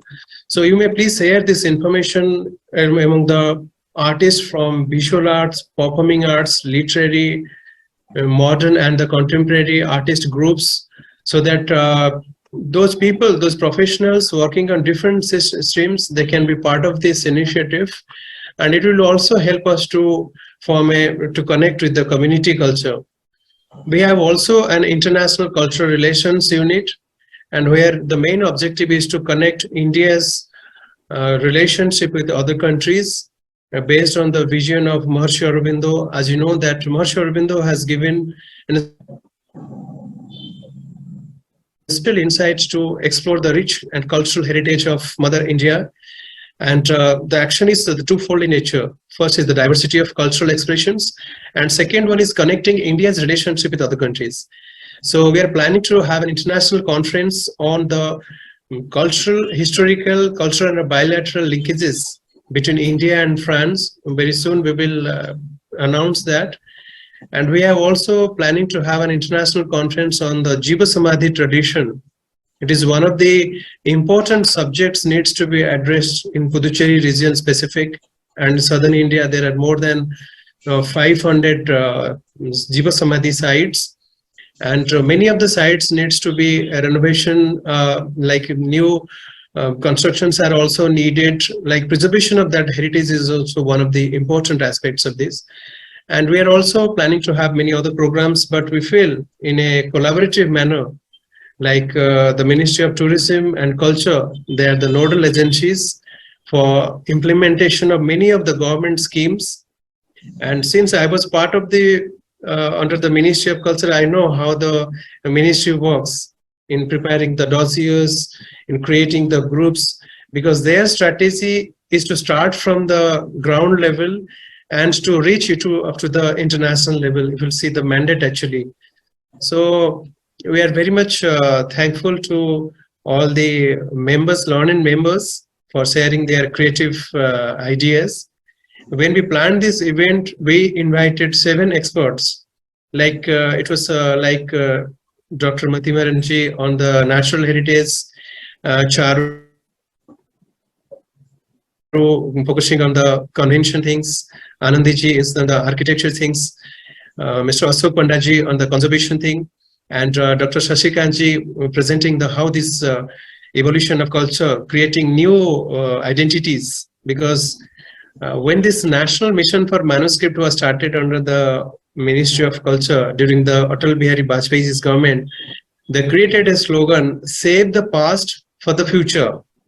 You'll find a very catchy sentence they created, and the National Mission for Manuscript, through their excellent services, they documented the entire literary heritage of India, which was formed in the manuscripts. And we hope in the culture and heritage, the scope is tremendous, like the ocean of opportunities we have. And especially when we talk about Pondicherry, like in such a small land, like an international city, you take the example of Aurobindo Society or the ashram, or one of the finest examples of Auroville, the city of the future. Like the target was to have the pavilions of all the different nations, where people from different parts of the world can live together in a peaceful manner. I think this is the message of heritage to the present and the future generations. And I welcome all of your participations, and especially for sparing your valuable time for today's event. And we will have a proper edited video of these recordings, and we will share with you. And we will meet again in some of our programs. We are planning to have a symposium on the International Day for Cultural Diversity in the next month. We will share the details soon, maybe with the Ministry of Tourism, Pondicherry University, they can be part of that. So with these few words, I would say thanks to all of you. Thanks for joining for this festive celebration. Namaste. Thank you again for particularly Sri Aurobindo Society, Dr. Tripathy, Kishor Tripathy. It has been wonderful event in my view. I hope all would agree with that. And I think with that, on behalf of also the speakers and the participant, I thank for this opportunity, and we'll, I'm sure there's a lot we can continue to collaborate and work for a common cause. Thank you. Definitely, sir. We will do that because, yeah, thank you so much, Nandri. Nandri, sir. Namaste. Thank you. It was a very good presentation. Right.